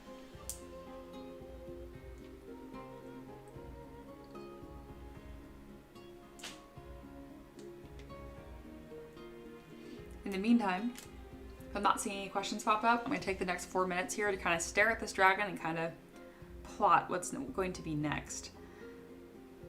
I also think it'd be nice if, even though I got through this a lot quicker than I expected, that I do take the 2 days to stream this. So, as of now, if you're tuning in, bank on this model being finished tomorrow on live stream. And at the end of a live stream, when I finish a model, I always share the 3D printable model for free in the chat. It's only free for about 5 minutes, and then after that, you need to be a Patreon supporter. But in theory, if you join enough of my live streams, you could get all my models for free. 1 model at a time. And I have like 850. So it's not the most time savvy, but hang out, have a good time, get a present. Sai says, your streams have always been amazing. Oh, thank you. Had no idea you're new to it. Yes, I am very new to these full time. I did it a couple times in 2019 when I still lived in California. Yeah, streaming every day is way different than streaming like once or twice a week. So this has been a huge adjustment for me. Corey says, yeah, I tried streaming at one point. It took too much on, as you put it, to be my introvertedness. Yeah, the first few streams that I had like a bitchin' migraine afterwards. I was so worn out, but I'm getting better. And you guys are worth it. I mean, seriously, y'all talking with me and hanging out, it's really nice. We have almost 20 people hanging out here right now. I don't even need that. 10 is like my magic number. When there's 10 people at the stream, I'm like, that would fill a room. Really, 5 is enough to keep conversation going, but yeah. AJ asked, what software are you using? This is ZBrush. And then AJ said, I am disabled, so free is a lot of help. It is not free, but ZBrush Core Mini is free and fun. There we go. It's not nearly as robust as this. You'd only have a couple brushes to play around with, but there you go. If you are interested, I'm not sure if your finances are like, ZBrush Core is $40 ZBrush, the full version, is $40 a month. That's kind of expensive. ZBrush Core is only $10 a month. So That's a lot more doable. ZBrush Core is very comparable to the full version. It's missing a couple key features like hard surface modeling, brushes, but you probably don't even need it. Like, you can't UV unwrap in ZBrush Core. I doubt you even know what that means. Like, it's like a tool that you like do not even need.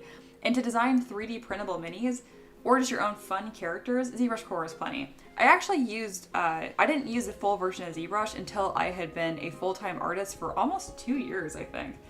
So there you go. Good questions, very good questions. We have about a minute left on the clock, so if you guys got questions, let me know. AJ says, any thoughts on Blender?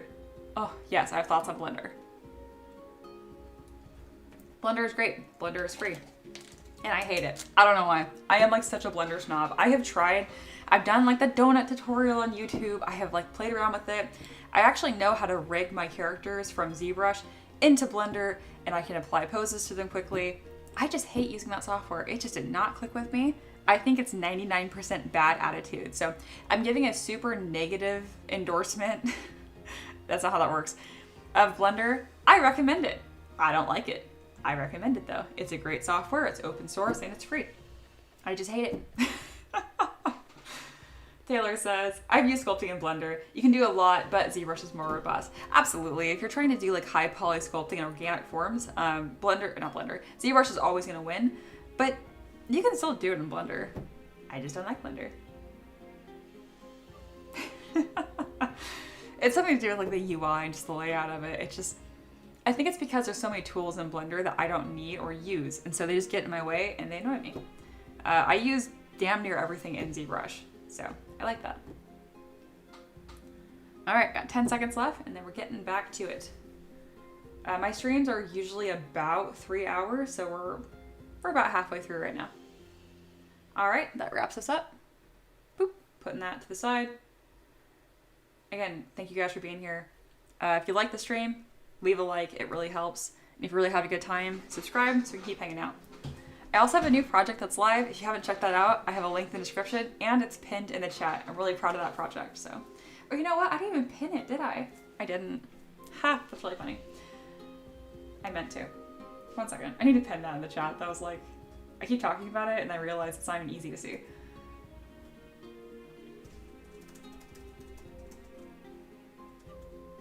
Bam, new project. And I'm gonna pin that at the top so it's easy if you guys wanna check it out later. There we go. And then Taylor feels similar about Blender, like, that's how I feel. I recommend it, but I don't like it. I'm glad you have like similar feelings on that because I don't see many people sharing that sentiment, which is fair, you know? It's a cool program and people really like free stuff.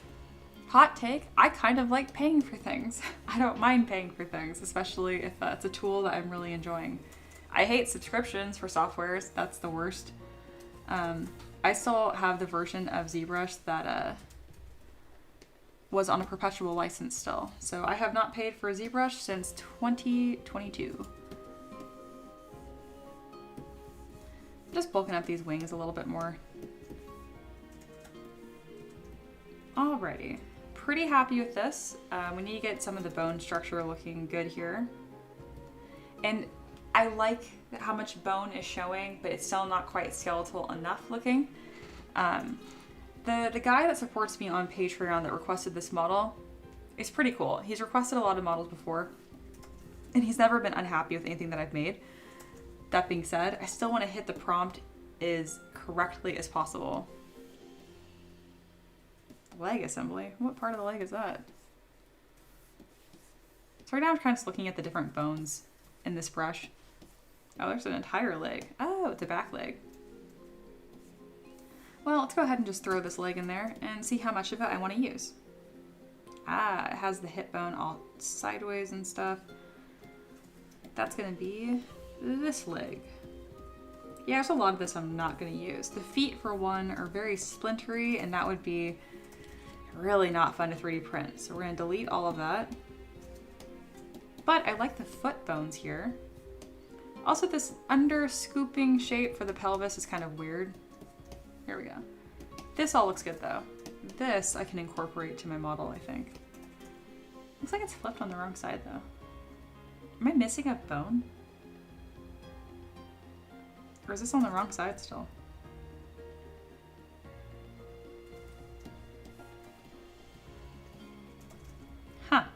think it is supposed to be this side.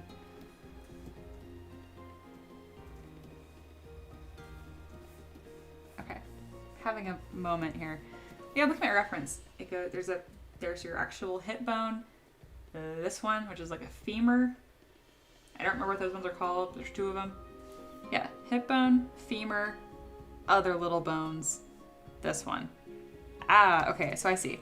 On this bone structure here, it's just a lot longer on one of them. That's fine. I'm just gonna make it suit my purposes. How's that? I still think it's baffling that it goes backwards first though. What? Never seen that. There we go. All right, mystery solved. Hey, LIVESTREAM 3D is back. Hi. Hi all, ZBrush is now also available on iPad. Yes, it is. I have not tried it out yet, but I need to soon because a lot of my students that are new have been trying it out. And I like to know as much as possible about the softwares my students are using so I can best help them. A lot of the stuff that I teach about sculpting, it transcends software. It's just fundamental like concepts. But it's still nice that I can tell them specifically what buttons to click when needed. All right, this mesh is pretty thin, so we're gonna push this straight, grab, move back face mask, bam, double that up.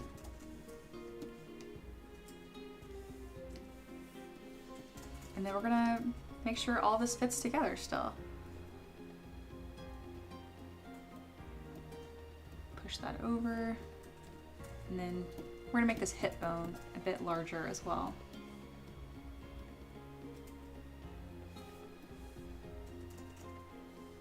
Excellent.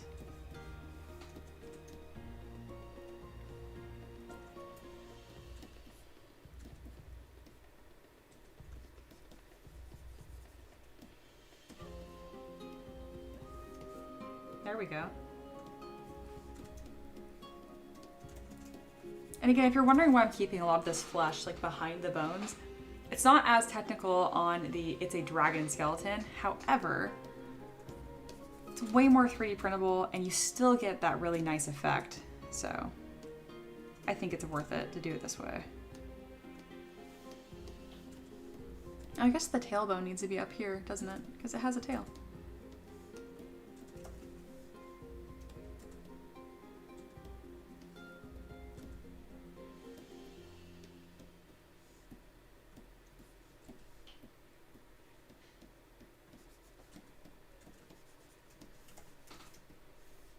All right, looking good, looking really good. And then something else I can do is I can actually drag the thickness of these bones straight over. There we go. And then you'll get a better silhouette in the back here.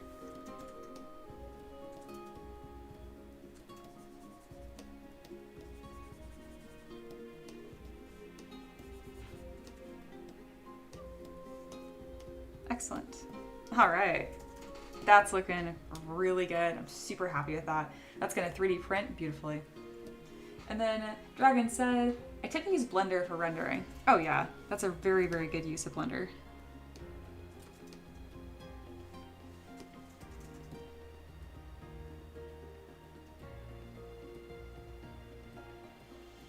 All right, let's go ahead and keep on going. I'm still unsure what I'm gonna be doing with the neck here. I think carving out the center point would be interesting. So I'm removing some of the volume here by using standard. I'm just kind of carving that space out. There we go. I think that'd be a really interesting visual while still being printable.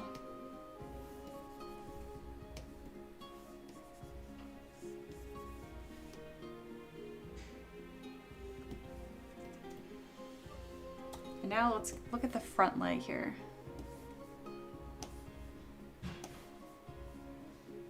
Oh, here's the entire skeleton assembled. Interesting. Yeah, my dragon's gonna look a lot different than that still. But I'm glad they have these pieces. How cool.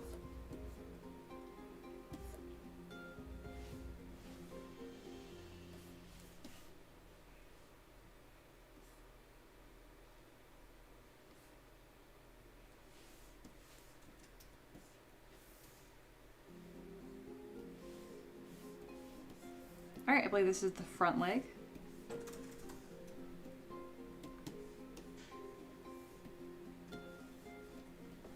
So we're gonna do kind of the same treatment we did for the back leg. This one fits up a lot better. All right, so I know I don't want any of these fingers.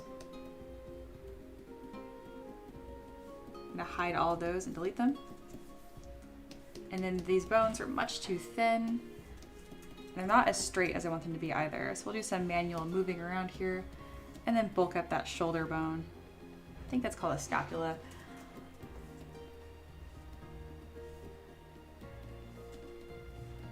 All right, those have all been beefed up pretty good.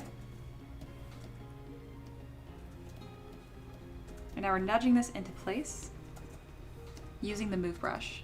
And that's gonna fit really well into this assembly that I did earlier for the wing.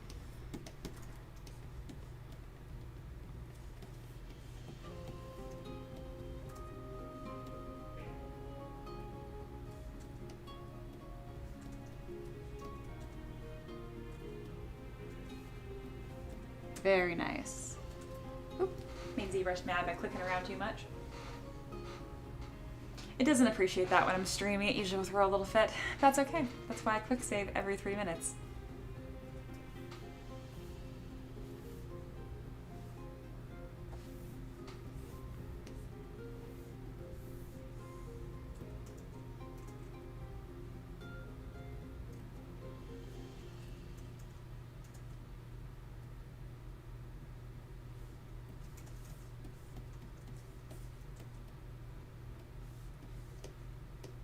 All right, that looks good. I lost a little bit of progress, but I was working pretty quick, so that's why I do quick saves every 3 minutes. Every now and then I still lose a decent chunk of work, but what you gonna do?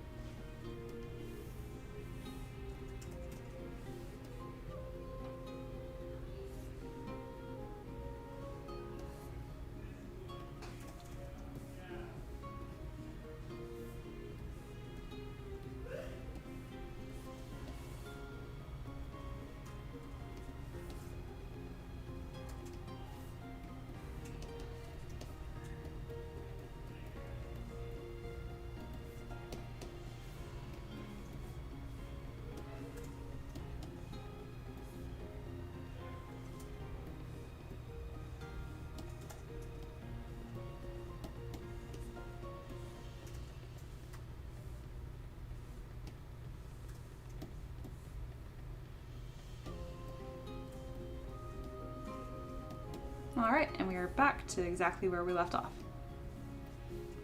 I also haven't dropped a hard save for this yet, so let's go ahead and do that. This is our skeleton dragon.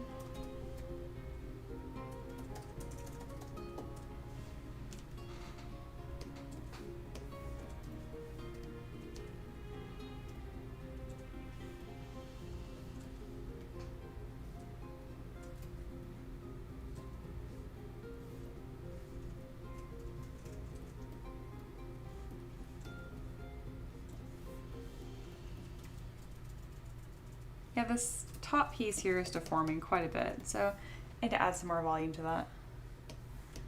There we go. And then we'll go ahead and position that onto the body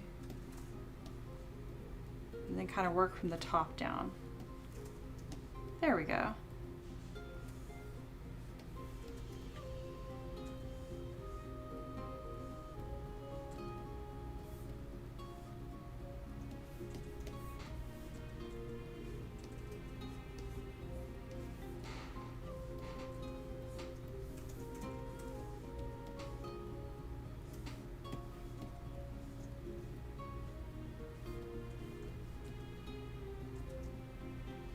I think having these bones showing in the front is really, really important. Very cool.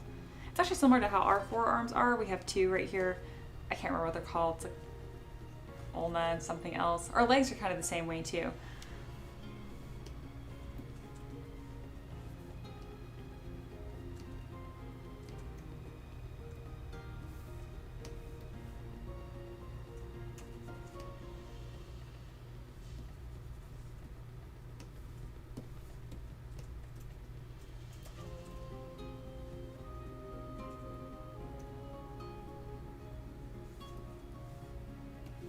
we go, looking good. Oh, I'm loving this model so far.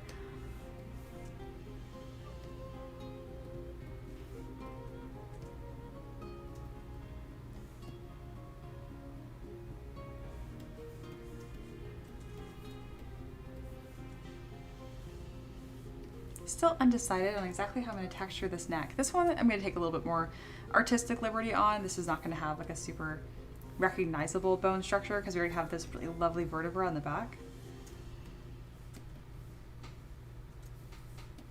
It might look even more reminiscent of like a rib cage.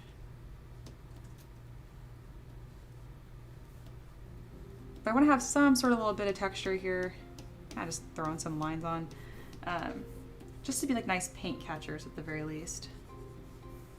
There we go.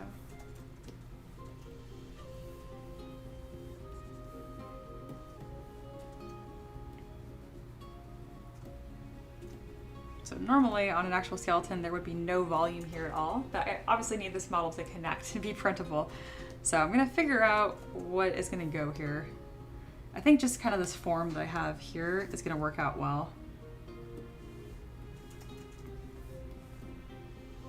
And then before I forget, let's go ahead and add another rib. To do that, I'm gonna grab my masked lasso brush, go ahead and swoop under here, split points, grab that point I just split off, duplicate it, and scoot it over. And then we'll merge all these back down once I'm finished.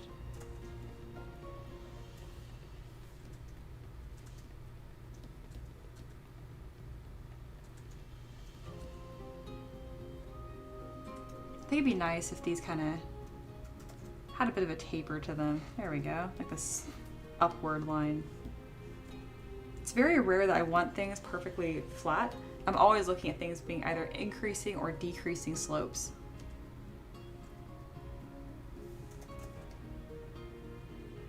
Here we are. Beautiful. And now let's go ahead and merge all these points down. So the ribcage is now one complete assembly again. Looks really neat when it's look how it all hooks together into the sternum bone. Yeah, I'm really happy with how I did that. Really cool.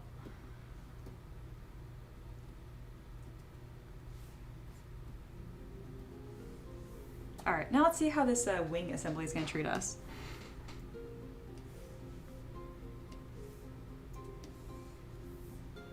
I think the wing assembly here might actually be better than what I already have. Oh yeah, that's awesome. Yeah, we're gonna deal with these wings here and try to make them 3D printable. Because these are cool.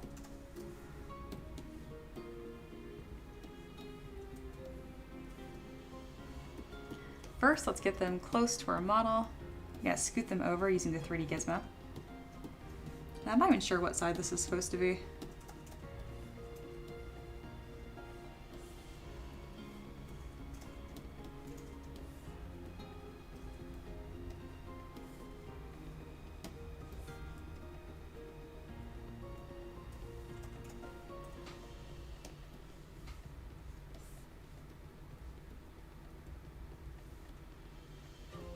Yeah, I think it's supposed to be that way. Went ahead and mirrored that. There we go, now we're on the right side. Very cool.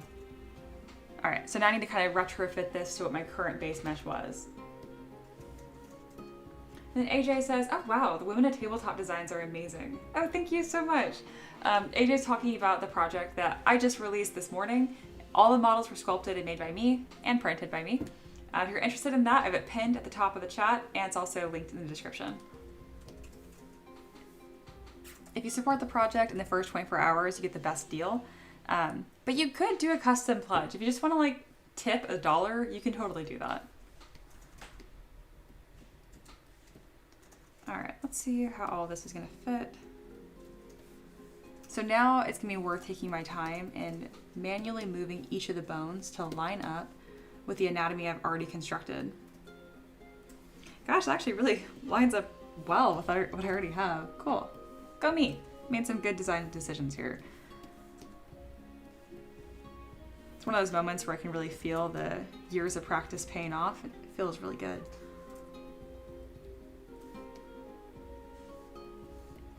And yeah, that women tabletop package or like collection I released this morning is really important to me. I love pinup models and like sexy models as well. I actually have a separate business called Spicy Arts where I do pinup models specifically. They're still really tasteful and classy. Think more like 50s kind of vibe. That being said, if for tabletop models, pretty much they're all over-sexualized. It's just annoying. I like to have options. And so that's the whole point of my project Women Tabletop. It's normal proportions. You have skinny ladies, you got heavy set ladies, you got strong ladies, lanky ladies. Like, it's just good women, and it's so fun for me to design characters like that. And then I also have some oddballs, like I have a frog. It's like, how can a frog look cute and feminine? Look at the project, you'll find out. She's a frog folk florist, so she has this big hat and flowers in her hair. She has her hat, so freaking cute. It's probably my favorite models in the project. I'm gonna grab my Move Topological brush and stretch this on over.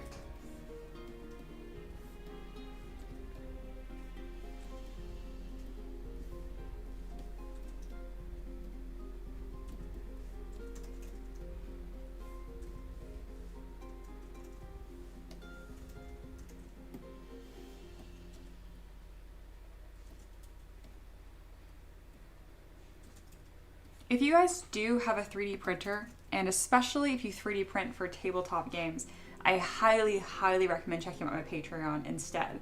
I love my Kickstarter project, it's great. But for the same price, instead of getting like 30, a couple dozen models, you'll get my entire backlog, which is about 850 right now. I think I'm getting really close to the 900 point, but I'll stop saying 850 once I hit 900.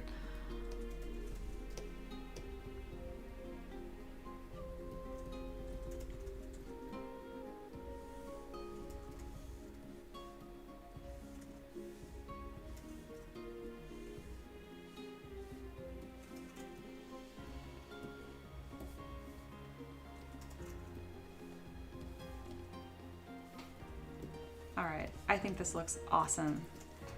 I'm very happy with this. This one I think is kind of going off into nowhereness, so I might move that one over. How many spines did I put? 1, 2, 3, 4. Is that a fifth? 1, 2, 3, 4. Yeah, 4 fingers and a thumb. So 1, 2, 3, 4. Okay, I just don't like the positioning of it. So let's go ahead and delete that. And I'll create my own fourth. That makes sense. I forgot. This is, oh, I can't remember what it's called. I think it's an analogous structure, but like wings are just like hands. Pretty cool. Cannot remember what it was actually called. I took biology a long time ago at this point.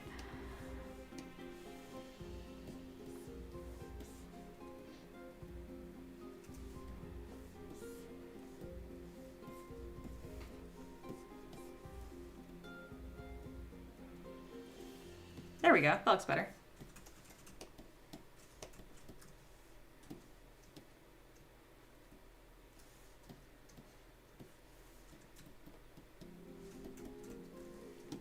I'm also going to flip this around so it curves upwards. I think it just has a better flow that way. There we go. Excellent. I'm going to delete the bottom bone right here.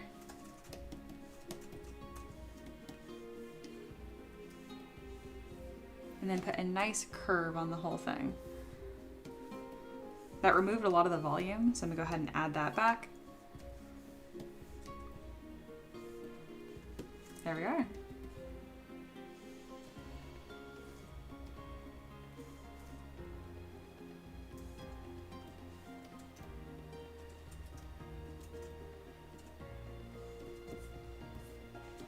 These wings are currently a 3D printing nightmare.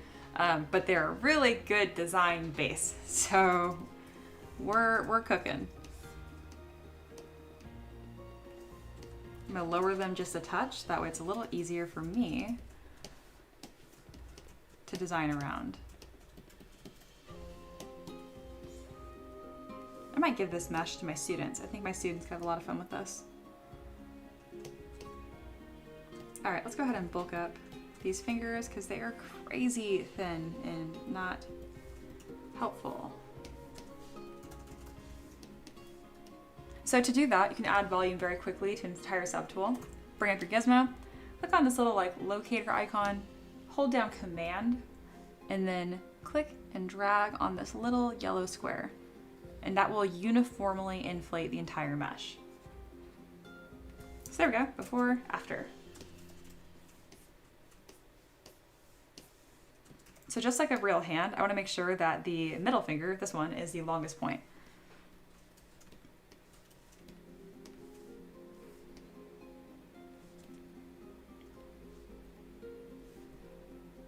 There we are.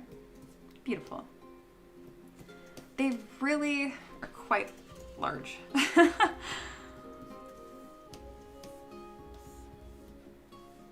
We need to swoop these back and make them a bit smaller, and then arc them upwards a bit more as well. Again, really, really cool. But everything I design is with tabletop in mind. So I really want to make sure that it's usable on a tabletop setting. And when the wings are super horizontal out, it's very hard to put any other minis next to them. And it's okay if they take up a lot of space. Again, they're huge creatures. But still gotta be thoughtful about how they're actually gonna fit on the table. I mean, I guess you could just get a bigger table or print it smaller.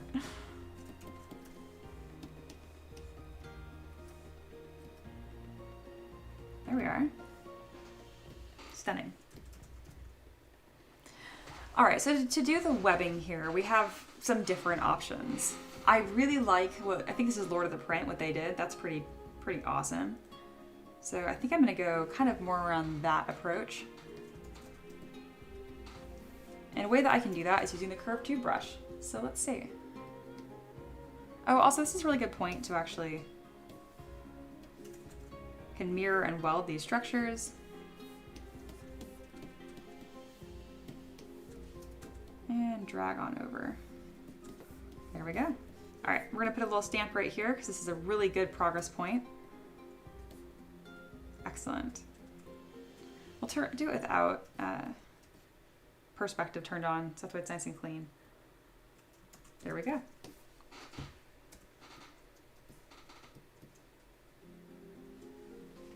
AJ asks, so essentially you make it in little parts and then just add them together. Yep, that's pretty much how any like really good project comes along, right?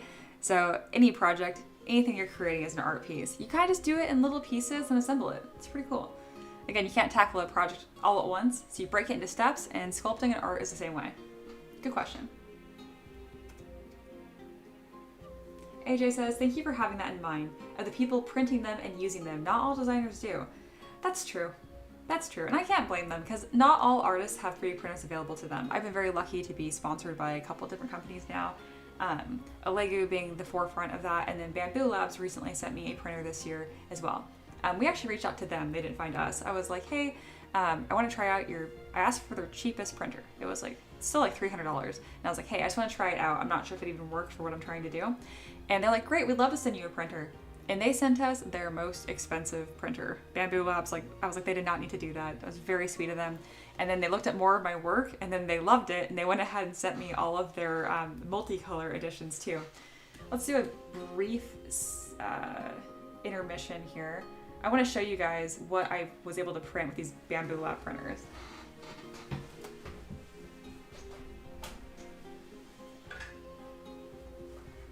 So again, my husband reached out to them and was like, hey, can you send us a printer to try out? Because they're kind of expensive.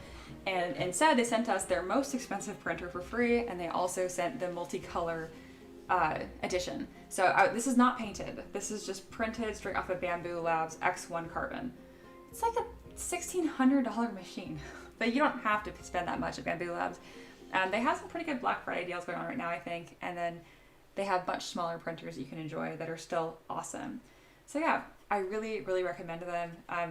Again, they sent me free stuff, but a lot of companies sent me free stuff. They're my favorite. I totally get like it's important to disclose though.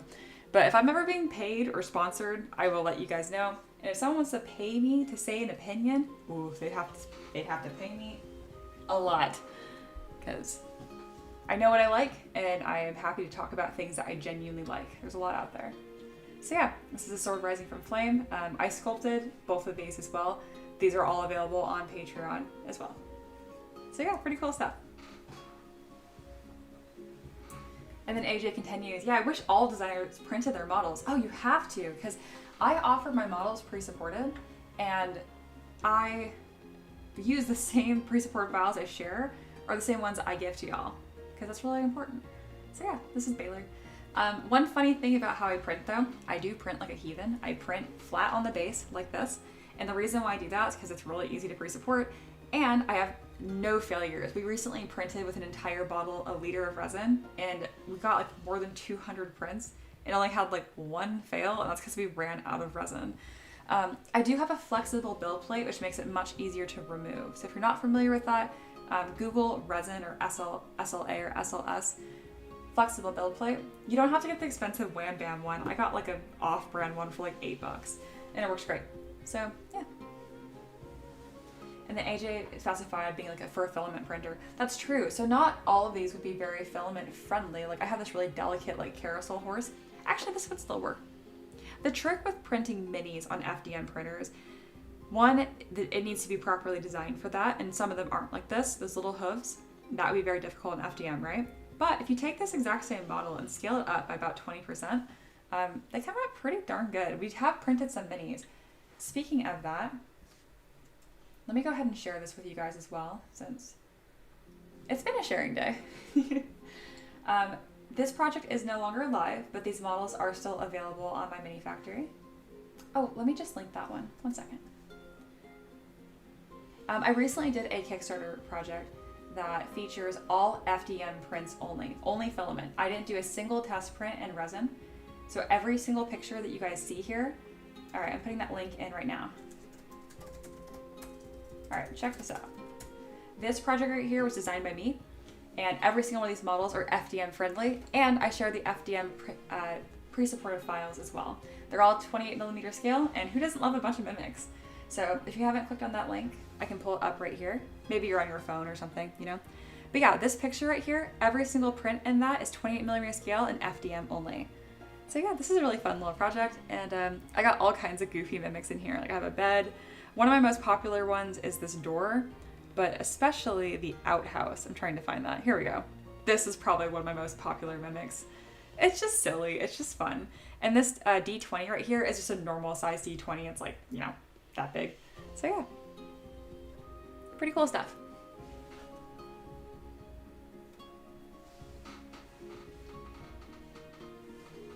All right, we're at the 2-hour mark of the stream. So I'm gonna start putting in some details here, keep working on this mesh. I'm not gonna pose today. I'm gonna finish this model tomorrow on stream. So if you want this 3D printable model for free, tune in tomorrow. I should be finished with the model sometime around 2 or 3 p.m. Eastern time, but it really just depends. I begin at 11 every day. All right, make myself small again. And then Eric says, gazebo mimic for the win. I think my husband said that you joined Patreon this morning. I can't remember, but either way, thank you for being here, and thank you extra if you joined Patreon. AJ says, do you do any resin printing? Oh yeah, all of these models right here, all of this, these are all resin. I have like a pile of them right here because I'm painting them right now. But every one of these is resin. These were all printed on an Lego Saturn S. So yeah, I do both. I do FDM printing and I do resin printing. That Women at Tabletop project that you checked out, AJ, all the printed pictures at the bottom there, those are all resin. So yeah, good question. Alrighty, let's keep on going. I need to do something with this spine here. Oh, and the wings. I have to make these wings 3D printable. Oh yeah, that's gonna be a pain. But it's gonna be really cool.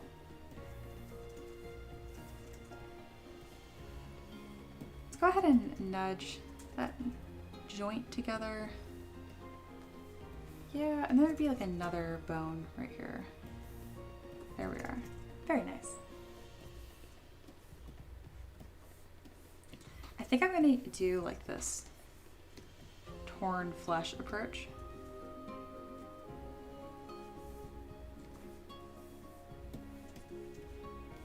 And this is gonna be a lot of just carefully moving shapes around. Let's do it without perspective so it's easier to see. There we go. And I'm not gonna worry about these shapes being too refined or too perfect. We're really just gonna worry about weaving them in. And Eric said in all caps, I did join Patreon this morning. That snitch, I was gonna post my first prints. Yeah, I know my husband tells me everything. But thank you. I really, really appreciate it. It means a lot. And it's even cooler because like, I think the first time that you came across me was on LIVESTREAM. So something about that feels like more personal, I guess. I don't know. I thought it was really cool. Well, what happened was my husband said, oh, we got a new rare patron this morning. I'm like, oh, was it someone from my live stream? He's like, yeah, I think so. And then I said a bunch of names and yours was one of them. So yeah.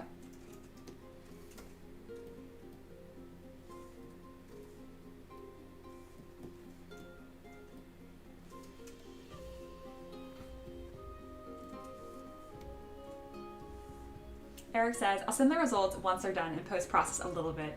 3/4 of the prints are done on the same plate, they're just wrapping up. Oh, it's so exciting. And then Ricky laughed and said, my bad. You guys are cute.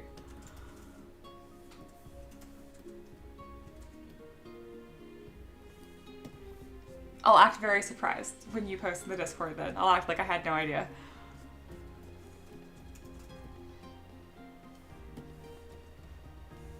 It'll probably seem genuine too, because I'm not, I'd be like the worst person to win the lottery or like a surprise birthday party. It's not that I hate surprises. I just don't have like a big surprised face. I'm just like, wow, cool. Like, I'm so surprised. But like on the inside, I do feel very surprised. I don't have that expression, I guess. Didn't program that one in.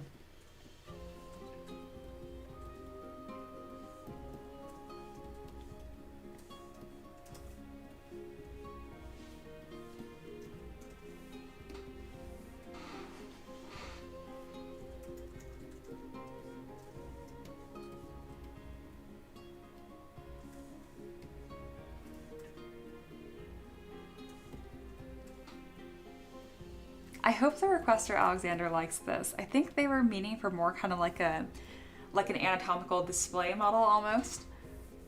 But this is just coming out so freaking cool. Well, I'll be posting an update in Discord and I'm pretty sure they're in there, so they'll see it before it's done tomorrow.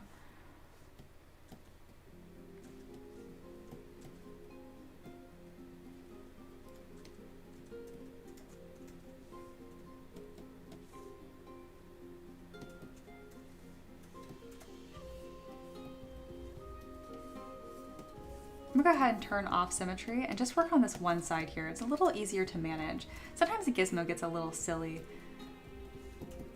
when I'm using symmetry and just trying to work on one side. And there's no downside to just mirror and welding after the fact. Unless you're not in symmetry, I guess, then that'd be an issue. But I know this is gonna mirror over the center line perfectly. So yeah, I'm just getting these starting points, like this little like webbing here. So that's gonna be somewhat symmetrical across each of these panels here. And then I'm gonna start adding some more like asymmetrical webbing as we get higher up. These are almost like structural, if you will.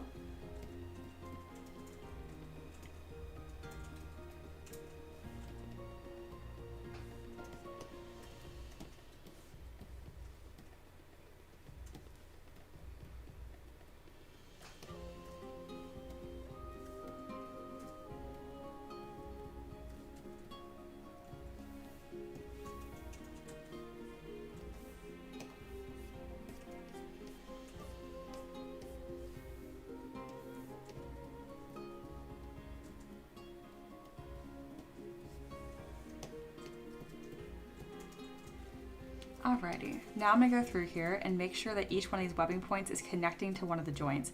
It's just kind of like a subtle, nice little touch that's gonna make this even more readable and convincing.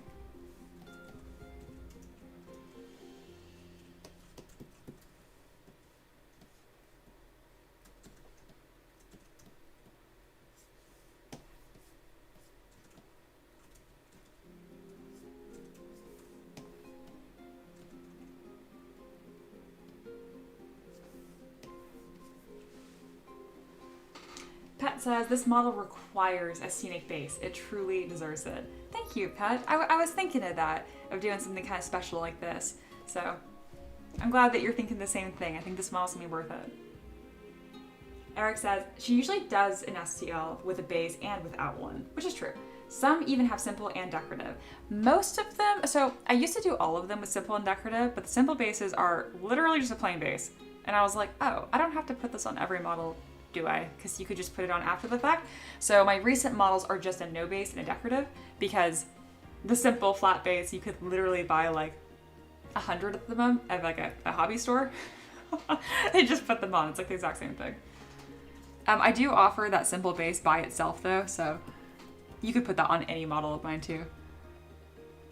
The decorative base is really where it's at. That's why that's the one that I pre-support.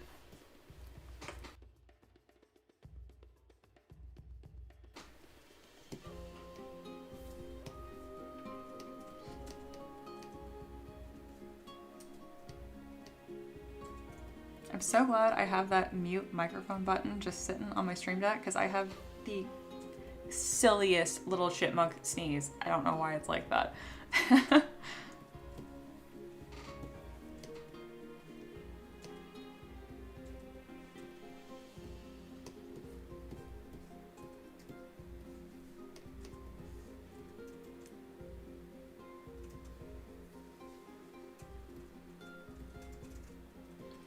All right, we got some of this webbing, and now I'm gonna start toying with some other shapes here.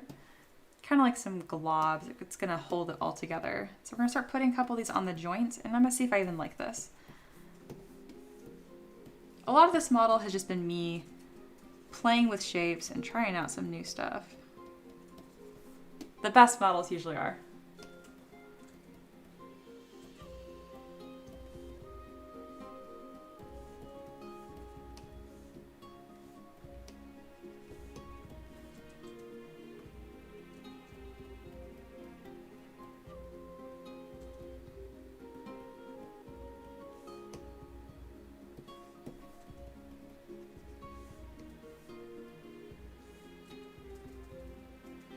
Thought about maybe making it like a bit oozy, but I already have a model, a dragon that's like that. So this one does not need to be an ooze dragon.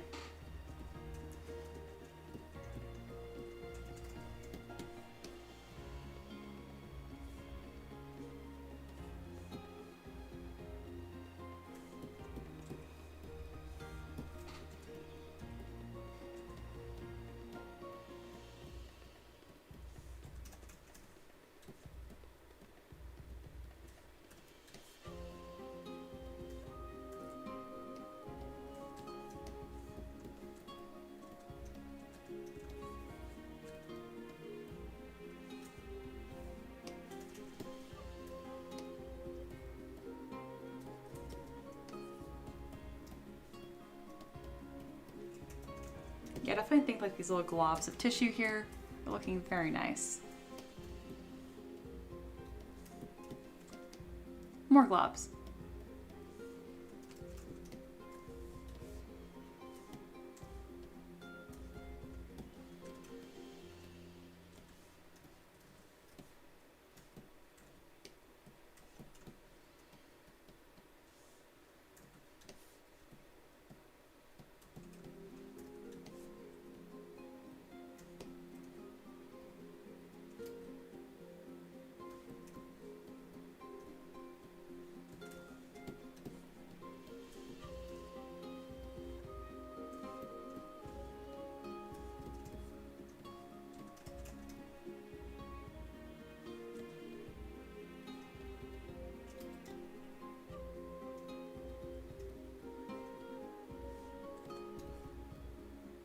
All right, it's looking pretty darn good. I'm pretty happy with this so far. And then Eric asks, are you gonna angle the wings in different orientations? Oh yeah, yep. And then the wings are probably being asymmetrical too. So once I'm posing this model, I'm gonna go through and probably like have some bones missing on one side, but not the other. So there's gonna be a lot of really fun little details on this model once it's finished.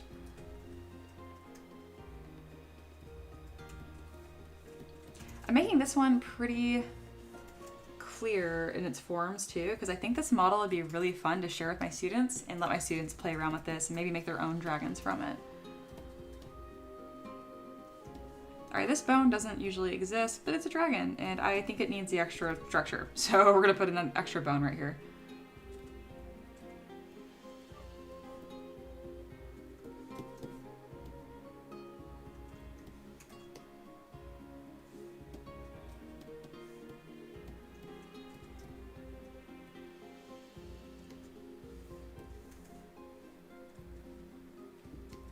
And then there's also a curved quad fill that I think is gonna really help me out here. Where is it? There it is, curved quad fill. I'm gonna kind of just come in here and draw in this shape and check it out. It fills it up. Isn't that cool? If I increase my draw size, it will extrude thickness accordingly. Pretty darn cool. If y'all missed what I just did, don't worry, I'm gonna do it like a bunch of times right now. And it's pretty cool, so I recommend seeing it.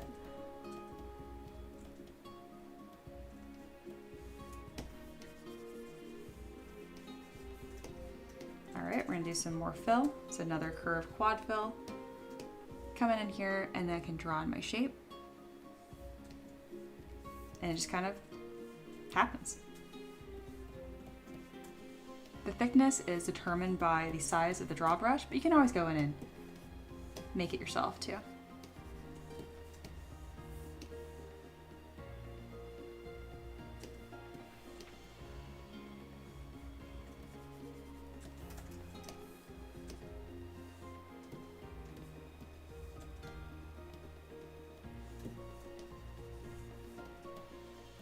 It's very important that I don't cover up the bones right here, and that anything that I'm adding right now is going to be complementing the forms that are already here, not hiding them or convoluting them.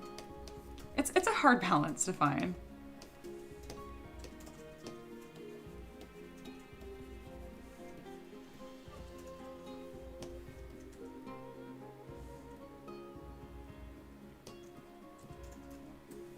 I think I'm going to even put this fill on the second one here. There we go. That'll be nice and structurally sound for 3D printing, and it makes it read the most clearly. It also kind of reminds me of like those little chips that you put on your fingers. You have like little witch hands. I don't know what they're called.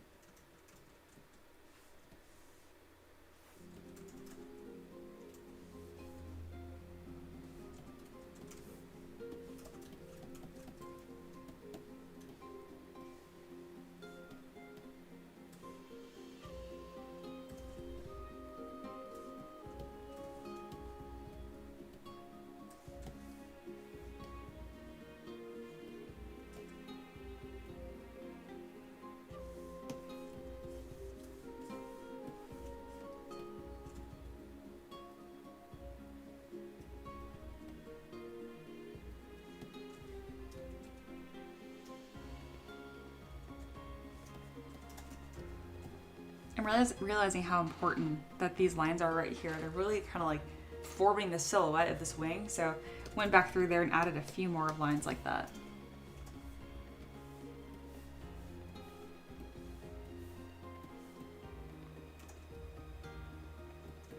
It's kind of like a big spider web.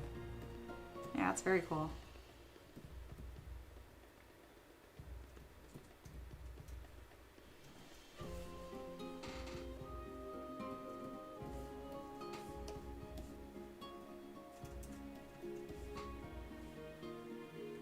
I'm gonna add a couple new stamps right here. Because this model isn't kind of like the normal like progress where you see like it change a ton. And like the silhouette, so yeah. And Eric says, it's 3D print bath time. If you guys aren't sure what he's talking about, so once you 3D print with resin, so like this model right here, this came off a resin printer. Resin is a liquid that cures into a solid using UV light.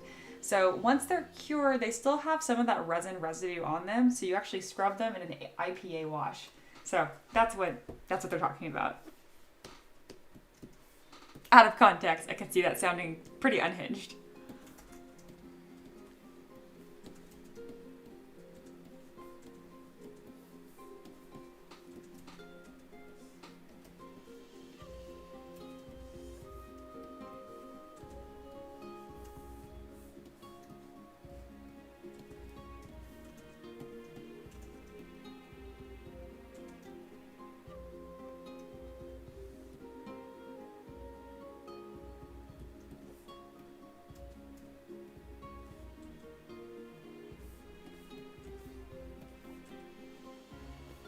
if you guys have any questions about 3D printing, whether you have a 3D printer that's fighting you or you want to learn more about it, let me know. Happy to tell you all about it. It's a huge part of what I do for a living, and I just think it's the coolest thing, so I'm very happy to share.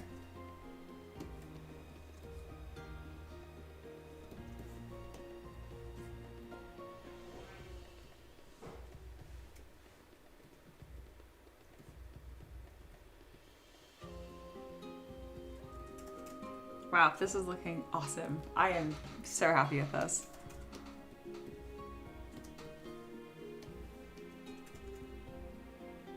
And again, thanks for hanging out with me on this Sunday. I'm gonna be wrapping up the stream somewhat shortly. And then likely finishing this tomorrow on stream. That is the current plan.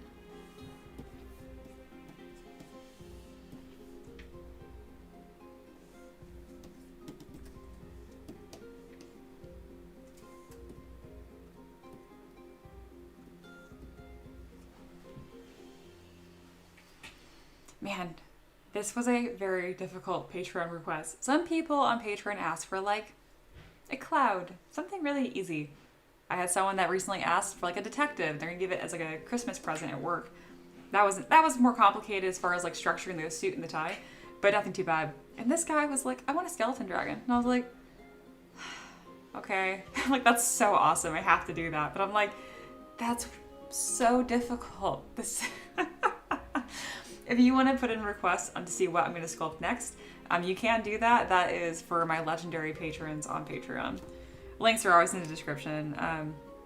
Every live stream I do is a request someone asked for. So it's kind of like making a special present for someone each stream. It's really fun.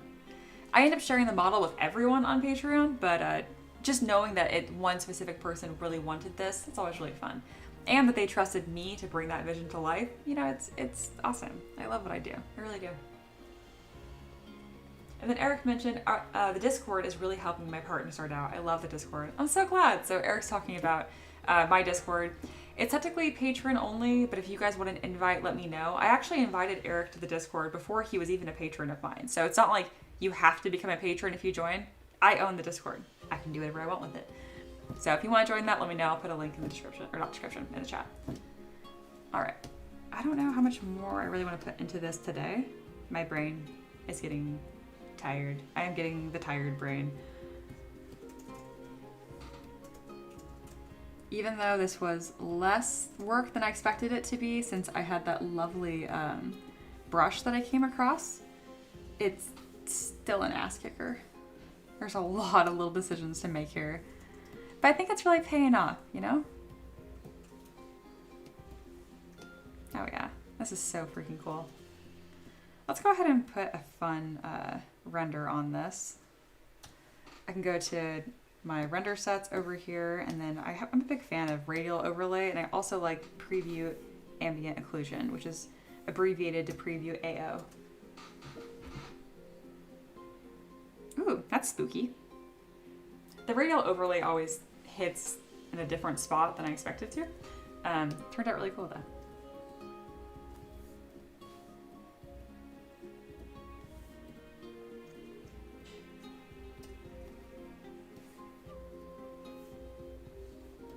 What does preview AO look like?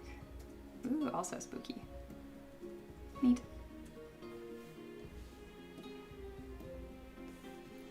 All right, I'm gonna do a little bit of a splash page here, and we're gonna wrap up this stream for today.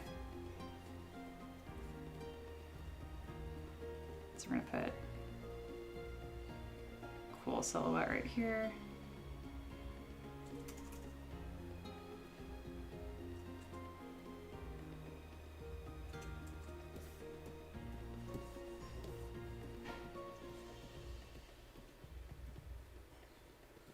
And there we go.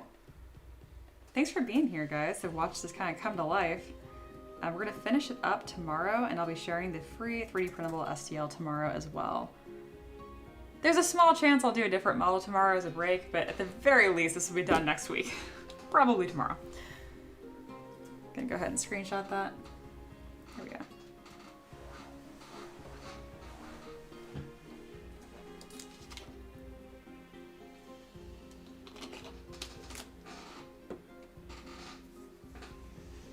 All right, we're wrapping up the stream.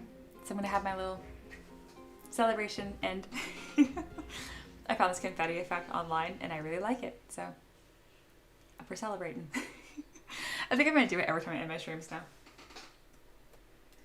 All right, and now I'm going to grab a screenshot here and do a quick edit on this. Just makes it easier to read.